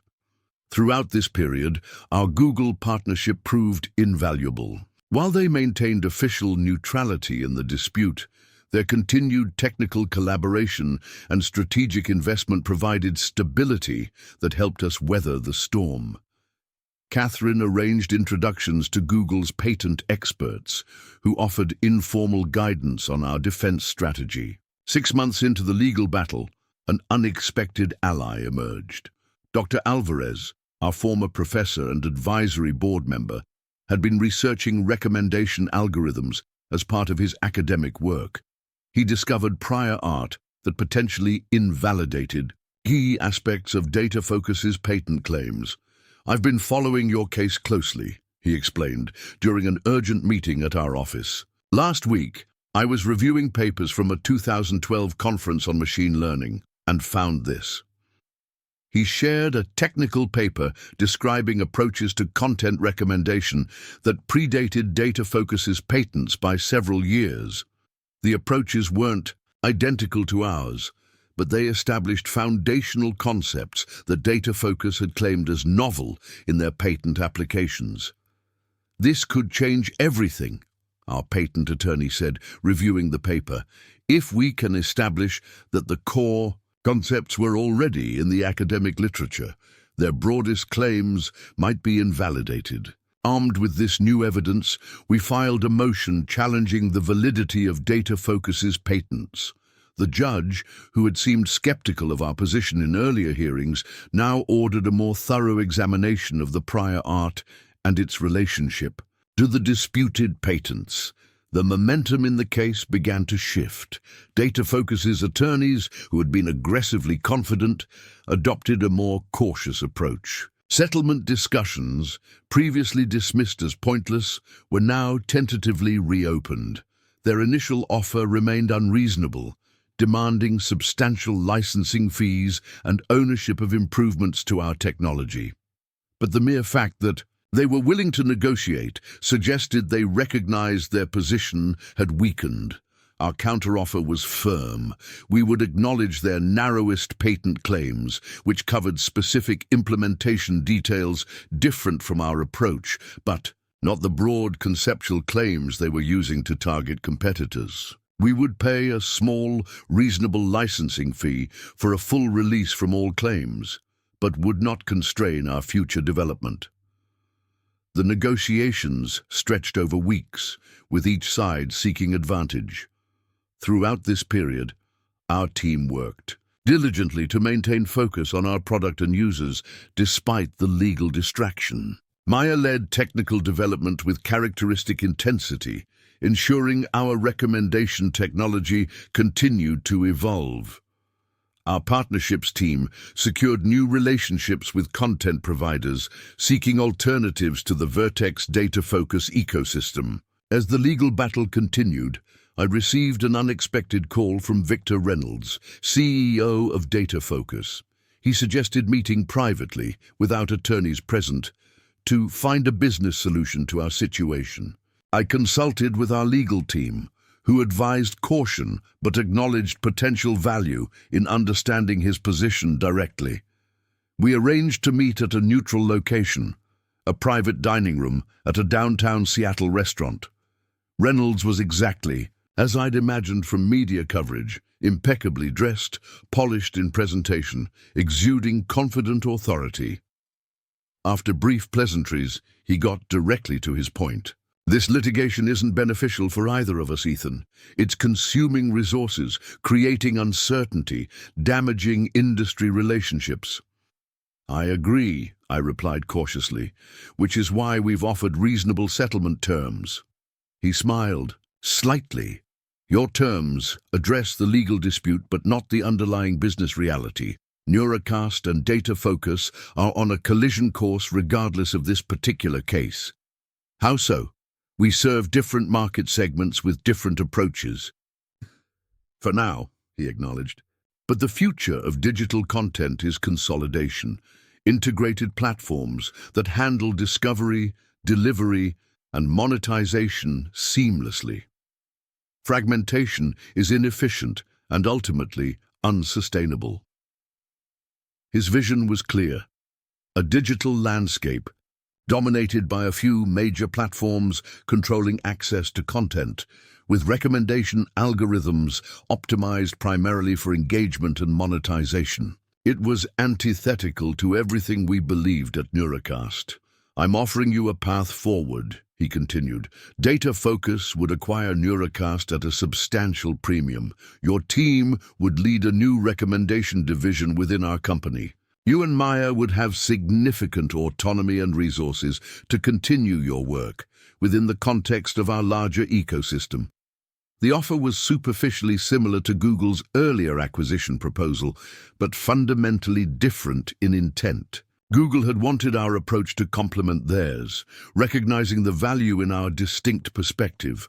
Data Focus wanted to absorb and neutralize a potential competitive threat. I appreciate the offer, I said carefully, but Neurocast's mission is to provide an alternative approach to content discovery, one that expands horizons rather than optimizing solely for engagement. I'm not convinced that mission could survive within Data Focus, given your current products. Reynolds' expression hardened slightly. Don't make the mistake of putting idealism above business reality, Ethan. The settlement terms currently on the table are our best-case scenario in litigation. If you decline this acquisition opportunity, those terms will change significantly. The threat was thinly veiled but unmistakable. Are you suggesting the legal process isn't independent of your acquisition interests? I asked. I'm suggesting that business relationships are complex and multifaceted. Friendly partners receive favorable terms. Competitors face a different reality. He smiled again, all charm returning. Think about it. Discuss with your team. I believe you'll recognize this is the optimal outcome for everyone involved. I left the meeting deeply troubled by both the offer and the implicit threat. The conversation confirmed what we had suspected.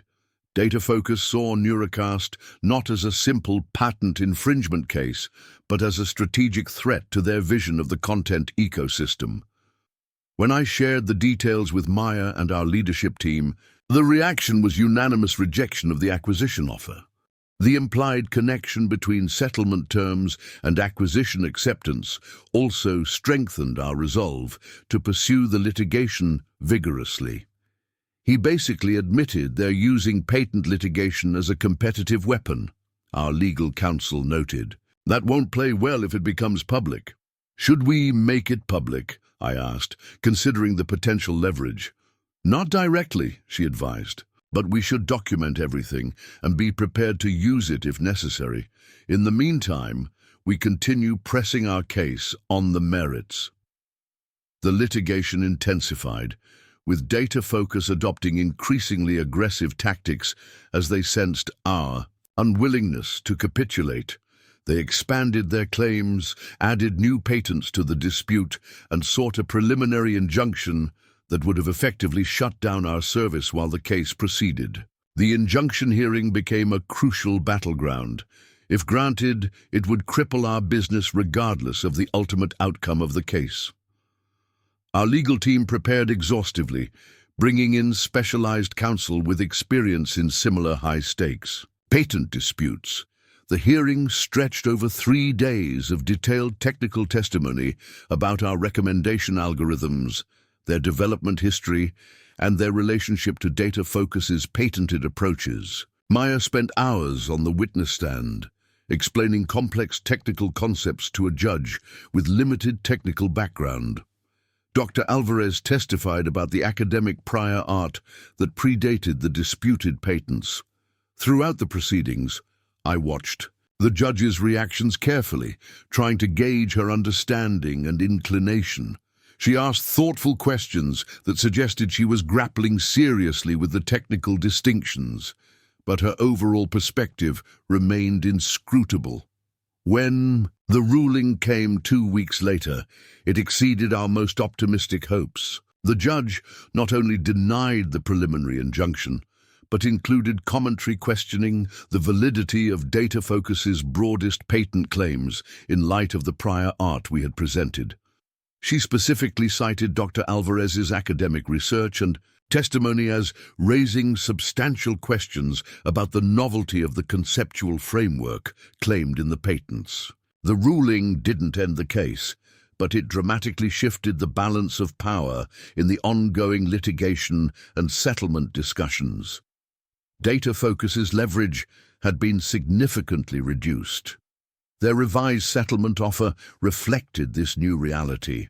Substantially reduced licensing fees, no claim on our future innovations, and a clean separation that would allow each company to pursue its own approach to recommendation technology. After careful consideration with our legal team and board, we accepted the settlement. While we believed we could potentially invalidate more of their patent claims if we continued fighting, the settlement accomplished our core objective, preserving Neuracast's ability to develop our technology independently according to our values. The resolution of the patent dispute removed a significant cloud that had been hanging over Neuracast for nearly a year. Our team, which had maintained remarkable focus despite the uncertainty, could now fully redirect energy to product development and growth. The experience had been costly in terms of legal fees and management attention, but it had also strengthened our resolve and clarified our purpose. The evening after signing the settlement agreement, I drove once again to my parents' house. My father opened the door before I could knock, having seen my car pull into the driveway. "It's done," I said simply as I entered. "We settled the case." "Good terms?" he asked, leading me toward his study. "Better than we expected.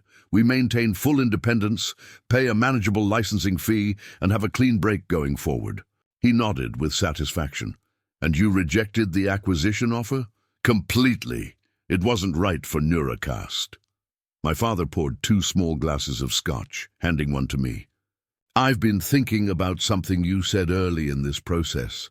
That Data Focus and Neuracast represent fundamentally different visions for how technology should serve people." "That's exactly right," I confirmed.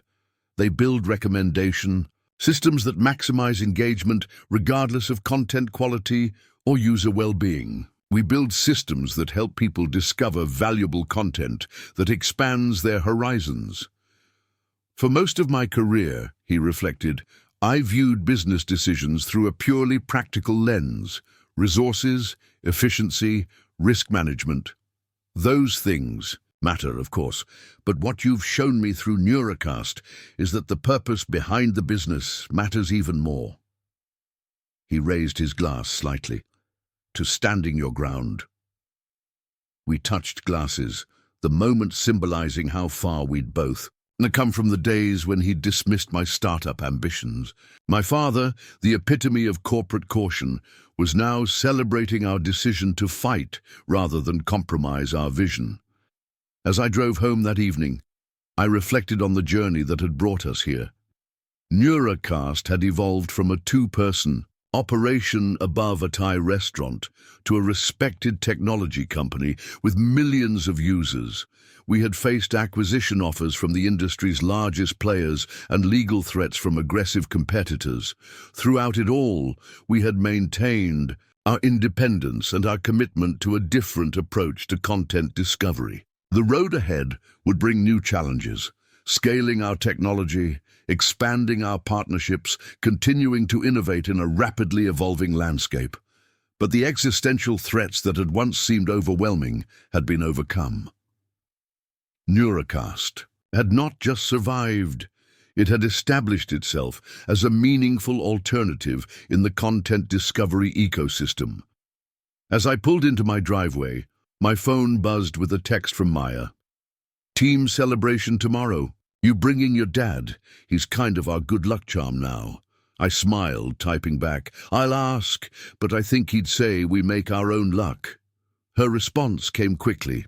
"True, but he might also say proper preparation prevents poor performance. His kind of wisdom grows on you." It was an unexpected but fitting evolution. My father, once the skeptic of our startup ambitions, now viewed by our team as a source of wisdom and perspective. His journey, from dismissing Neuracast as a waste of time to becoming one of its most thoughtful advocates, mirrored a broader shift in the technology industry itself. A growing recognition that purpose and values, not just technical capability or market dominance, should guide our digital future. The data-focused settlement marked a turning point for Neuracast. With the legal cloud lifted, we could focus fully on growth and innovation. Our user base continued to expand, crossing 5 million within the following year. Major publishers and content creators, attracted by our user-centric approach to recommendation, formed direct partnerships that strengthened our ecosystem. The tech press, which had covered our David versus Goliath battle with data focus extensively, now portrayed Neuracast as the leading alternative to engagement-maximizing algorithms. The anti-addictive feed read one headline, highlighting how our technology helped users discover valuable content without exploiting psychological vulnerabilities. Our expanded partnership with Google continued to evolve in interesting ways. While maintaining our independence, we collaborated on research projects exploring the long-term impact of different recommendation approaches on user well-being and information diversity.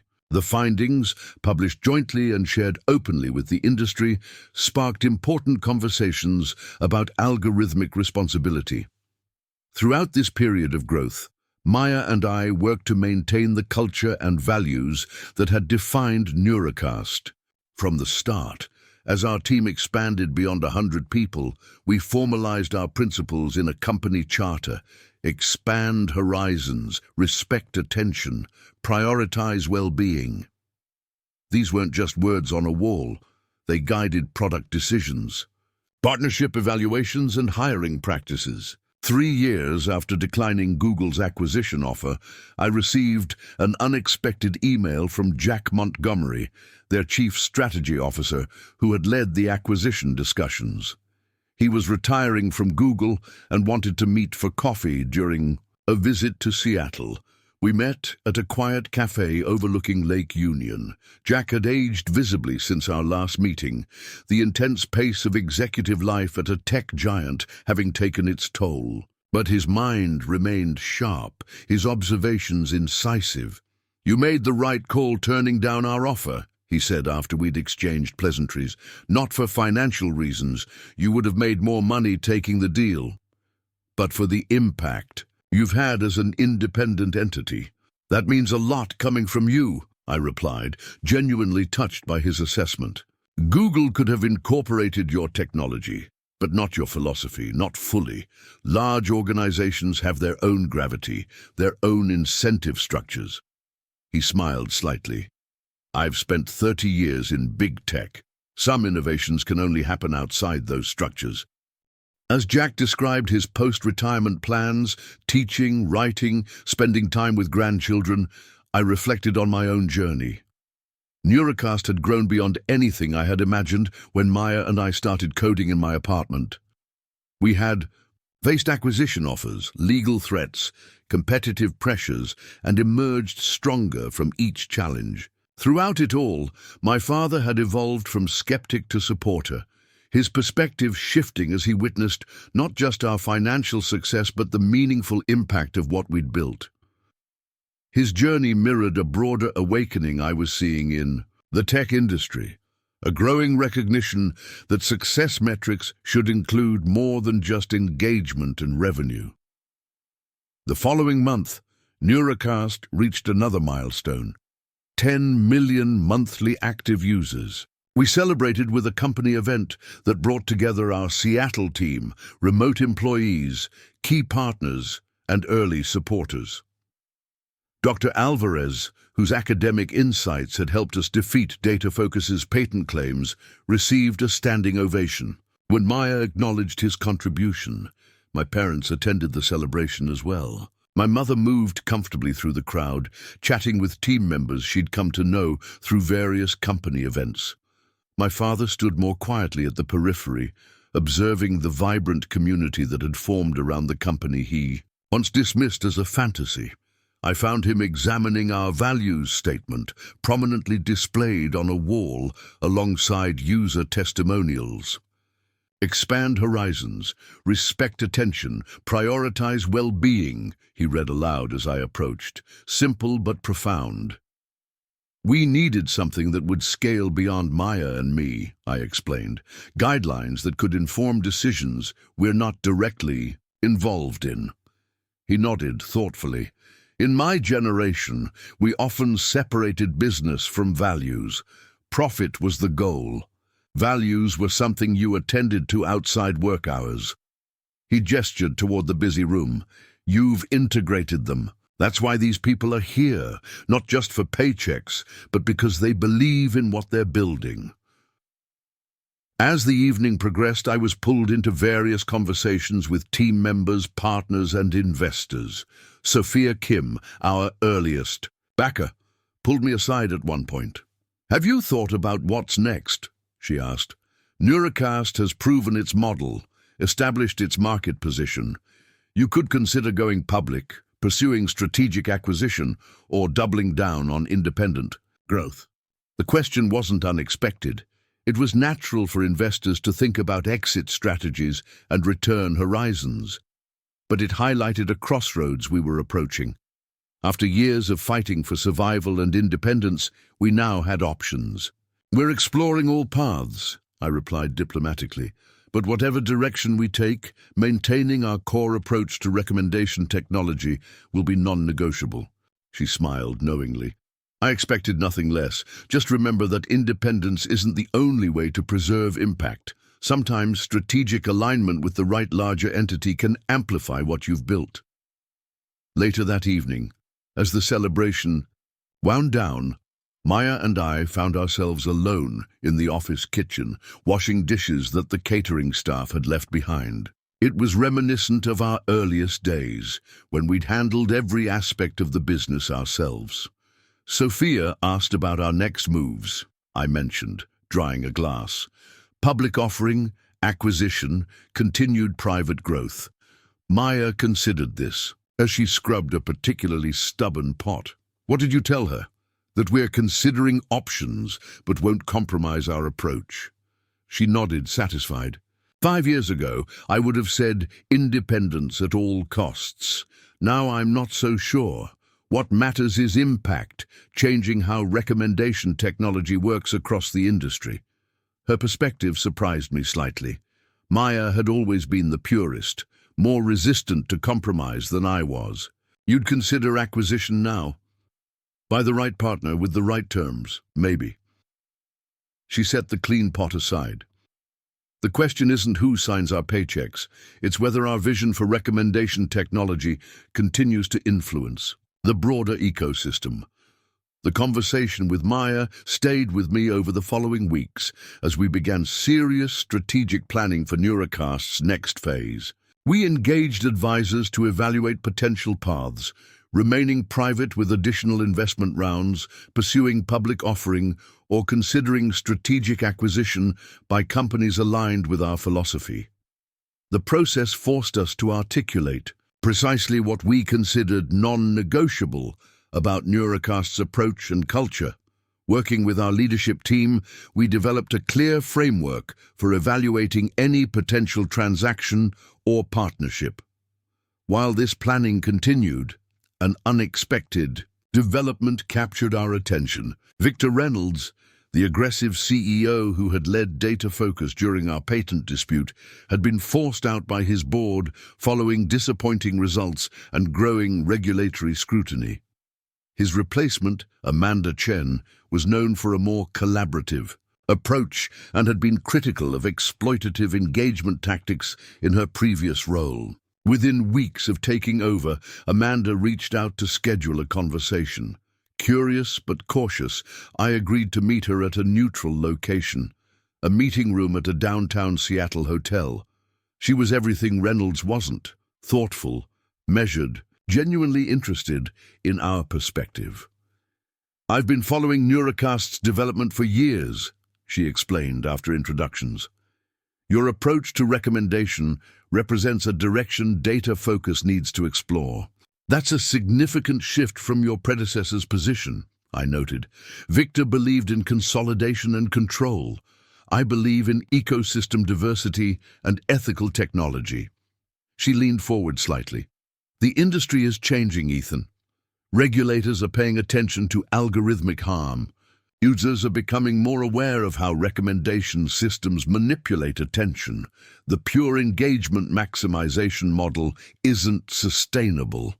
It was a perspective I shared but hadn't expected from Data Focus's new CEO. As our conversation continued, it became clear she was floating the possibility of a different kind of relationship between our companies. Not the hostile takeover Reynolds had attempted, but a genuine partnership based on shared recognition of changing industry dynamics. "I'm not here with an acquisition offer," she clarified. "Not yet, anyway. I'm here to start a conversation about how Neurocast and Data Focus might collaborate in reshaping recommendation technology for the better." The meeting ended with no specific commitments, but opened a door neither company had previously considered. Over the following months, technical teams from both companies began cautious information sharing about approaches to balancing discovery, engagement, and well-being in recommendation systems. These discussions coincided with increasing regulatory attention to digital well-being issues. The European Union introduced draft legislation establishing standards for recommendation algorithms, particularly those serving minors. Several US states were considering similar measures. The regulatory landscape was shifting toward the values Neurocast had championed from its inception. As these industry dynamics evolved, Maya and I continued our strategic planning with Neurocast's board. The options narrowed to two primary paths: pursuing an initial public offering that would provide capital for expansion while maintaining independence, or considering strategic acquisition by a larger entity that genuinely shared our vision for ethical recommendation technology. The IPO path offered independence but would introduce new pressures: quarterly earnings expectations, shareholder demands, constant market scrutiny. The acquisition path would provide immediate resources and potential scale, but would require finding a partner we truly trusted to preserve our approach. After months of analysis and discussion, a surprising consensus emerged among our leadership team. Data Focus, under Ethan Chen's direction, might actually be the right partner for Neurocast's next phase. The idea was initially jarring given our history with the company, but Amanda had spent her first year as CEO implementing meaningful changes, revising engagement metrics to include well-being factors, establishing an external ethics council with actual authority, rebuilding relationships with content creators who had felt exploited by previous recommendation approaches. More importantly, Data Focus had the scale and market position to potentially transform industry standards if they fully embraced a more ethical approach to recommendation. Neurocast's technology and philosophy, integrated properly within their ecosystem, could influence content discovery for hundreds of millions of users. The potential acquisition discussions proceeded carefully over several months. Unlike our experience with Reynolds, Amanda and her team approached negotiations with genuine respect for what we had built. The proposed terms reflected this. Neurocast would operate as a distinct division with significant autonomy. Maya and I would join Data Focus's executive leadership with authority to influence recommendation approaches across all properties, and our team would remain intact. Most importantly, the agreement included specific, measurable commitments to ethical recommendation practices, not just for the Neurocast division but company-wide. These commitments would be overseen by an independent board committee with authority to publicly report on compliance. As we approached a decision point, I once again found myself driving to my parents' house, seeking the perspective that had guided me through previous inflection points. My father was working in his garden as usual, a practice that had expanded from weekend hobby to daily ritual since his full retirement.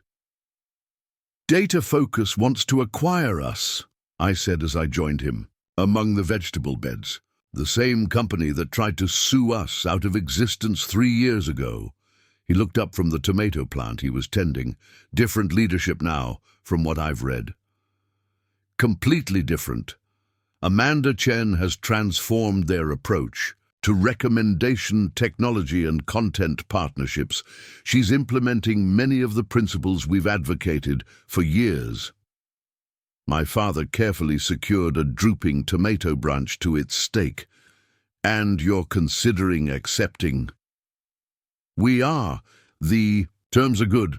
Financial security for our team, meaningful autonomy, explicit commitments to ethical practices." I paused. "But it still feels strange considering acquisition by a company we once viewed as the enemy." He straightened, wiping his hands on his gardening apron. "When I advised you to maintain independence during the patent dispute, it was because Data Focus under Reynolds represented values antithetical to what you were building. The question now is whether that's still true." Amanda's Data Focus is fundamentally different. They're genuinely committed to reforming recommendation and technology across their properties. Then the decision isn't about the company name or history, it's about impact. He gestured toward his garden. "I could grow these tomatoes just for our kitchen, or I could share what I've learned about organic growing methods with the community. Garden downtown that feeds hundreds, which has more impact." His analogy was surprisingly apt. Neurocast could continue as an independent entity, serving our users with the most ethical recommendation technology possible. Or we could potentially transform recommendation practices across a much larger ecosystem by integrating with Data Focus under the right terms. "I never thought I'd hear you advocating for selling the business," I said with a smile. "I'm not advocating anything specific," he corrected. "I'm suggesting you evaluate the decision based on where you can best advance the mission you care about, not based on labels like independent or acquired. 5 years ago, independence was clearly the right choice. Now, the calculation may be different." The conversation with my father clarified my thinking. When Maya and I reviewed the acquisition terms one final time, we focused on a single question. Where can our approach to recommendation technology have the greatest positive impact? The answer, somewhat to our surprise, was within a reformed Data Focus. Their scale, combined with Amanda's genuine commitment to ethical technology, created an opportunity to influence industry standards far beyond what Neurocast could achieve independently. 2 weeks later, we signed the acquisition agreement. The financial terms were substantial, $650 million plus retention packages for key team members. But more important were the governance and operational provisions that would preserve Neurocast's approach while extending its influence across Data Focus's properties. The announcement generated significant industry attention. Some portrayed it as a disappointing end to Neurocast's independent journey. Others recognized it as a strategic move to scale our impact. Most thoughtful analysts noted the unusual nature of the agreement, with its explicit commitments to ethical recommendation practices and independent oversight. On the day the acquisition closed, we held a company meeting to address questions and concerns from our team. Maya and I emphasized that while our organizational structure was changing, our mission remained constant, expanding horizons, respecting attention, prioritizing well-being. That evening, I hosted a small dinner at my home for the people who had been most instrumental in Neurocast's journey: Maya, Dr. Alvarez, Sophia Kim, Diego Zoe, and my parents. As we shared memories and discussed the future, my father raised his glass in a toast. "To Ethan and Maya," he said, "when you started Neurocast, I called it a waste of time." He smiled self-deprecatingly. "I've never been happier to be proven wrong. You built something that matters, not just a successful business, but a different vision for how technology can serve people." Maya raised her glass in response. "And to Robert, who taught us that sometimes the strongest critics become the wisest advisors." Later, as guests were leaving, my father pulled me aside. "I've been meaning to tell you something," he said quietly. "I found all my old emails from when you were starting Neurocast. The things I wrote, the doubts I expressed, they make me cringe now." "Dad, that's ancient history," I assured him. "Maybe. But I want you to know that watching your journey has changed me. I spent decades believing success meant stability, predictable advancement, avoiding risk. You showed me that sometimes the biggest risk is not taking one when you see a chance to build something meaningful." His words captured the essence of what Neurocast had been about from the beginning. Not just building a successful company, but demonstrating that technology could be designed with different values and priorities. The acquisition by Data Focus wasn't an ending, but a new chapter. In the years that followed, Maya led efforts to transform recommendation practices across all Data Focus properties. I divided my time between integration work and industry advocacy, pushing for ethical standards that would extend beyond any single company. The principles we had established at Neurocast gradually influenced broader industry practices. Major platforms began incorporating well-being metrics alongside engagement measurements. Regulatory frameworks emerged that codified some of our core approaches. A new generation of technologists embraced the idea that recommendation systems should expand horizons rather than narrowing them. My father followed these developments with genuine interest, clipping articles about algorithmic ethics and regulatory proposals the way he once tracked Neurocast's business milestones. During one of our regular dinners, he mentioned that he'd joined a senior citizens advocacy group focused on digital well-being.